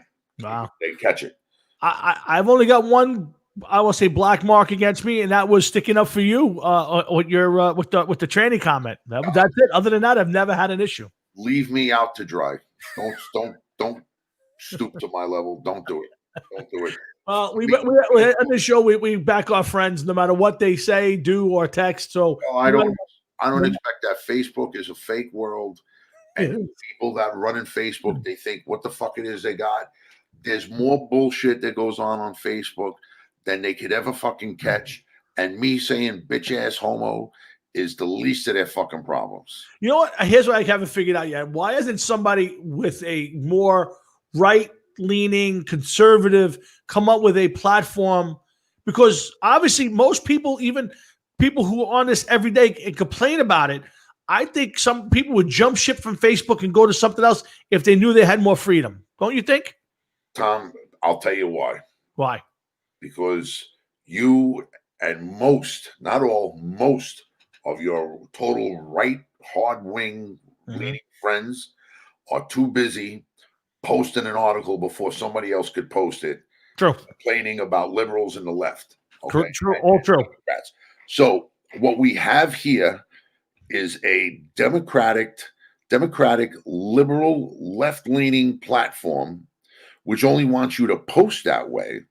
And the minute that you don't post that way, you're totally wrong. Mhm. And the people that are on it posting are conservative, Republican, right-leaning people who think that they're breaking the news of the world to the masses by being the first people to post it so that they could get it out of their system and give you the news. Okay, that's what they're hoping. They want to be the one to break the big scoop. Just like when they had that fucking picture of the Seattle Seahawks burning the flag Yep. in the locker room, and it turns out it was anything but that if you looked at it. Correct. And everybody and their mother was fucking posting that picture. Okay? And I was like, I argue with so many people. I'm like, look it up. It's fake. Mhm. It's fake, but yet you continue to post it and say that everybody else is posting fake news, but yet here you are posting something that's fake. Yeah, listen, I get it, and I have kind of taken the tact lately that I just kind of do stuff for the show. I might comment on some other people's stuff. I'm going to get back to putting up some sports stuff on there, but short of that, I've kind of moved on from all of the political stuff. You're not changing anybody's mind. If people, like I said, 99% of people have already made their choice, and there's very little to tell people. That's why I think debates are almost a waste of time at this point. And not only that, but you want to know something? Facebook is tainted and ruined. It's never, ever, ever going to be back to the way it was because people are going to constantly go on Facebook, bitch, moan, and complain politically. Mhm. It's over. It's done. It's completely done. It's completely done. Well, again, I'm looking forward to the election being over because I think at some point it'll get back to normal. Again, if Trump's in there, it'll never be quite normal. But listen, if you do, like I tell everybody, do the research, check out what they've done to him for 3.5 years, see what he's actually accomplished. I can tell you, there's hundreds of good things the guy has done that you'll never hear about unless you go digging a little bit because people just don't report it. But if you don't like him, don't vote for him. Do what you got to do. Get out and vote anyway. But just do your research. That's what I tell people all the time. Just know everything you can know to make your best informed decision. And that's all I could ever ask from anybody. But listen, it is what it is. I love Facebook for one thing. It's brought me back to close to some friends. I've made a lot of new friends with it. And, it does great for the show. So that, other than that, I could care less. That's the way I look at it. Yeah, I hear you, man. I hear you. Let's bring the show to an end. Let's start with the thank yous. Thank you to my dad, open up the show. Thank you to Will Cloak and Tony Gunn for helping Jeff and myself with our tribute to Eddie Van Halen, a generational icon, too soon gone. Thanks to Ron Keel and all his people for a great 45-minute interview. I wish the audio was a little better. Thanks for everybody who paid attention and chimed in with Jeff and myself and had some fun with us. Thanks, of course, to my partner in crime, Mr. Jeff Tolwinski, for 3 hours of fun, man. It flew by, and I could talk another 4 hours if I didn't have to figure out what to do with all the songs I learned. So, keep learning, Tom. Keep learning. That's I will, but now I'll turn my attention to some new songs that I've been wanting to learn, but I've been practicing these. But listen, I learned some fun songs that have made me feel a little better. And I think it's only give me the impetus to buy a new guitar. I feel like I'm going to hang up tonight and go buy a new guitar tonight because I feel like I need to reward myself somehow. But we'll see. But and as Jeff stares at me with the I'm going to challenge you look. But Jeff, listen. Thanks to everybody out there who paid attention to me and Jeff. What are we getting? It's down to two guitars. It's the Kramer version 5150 red and black, or the Frankenstrat Relic. I love that guitar.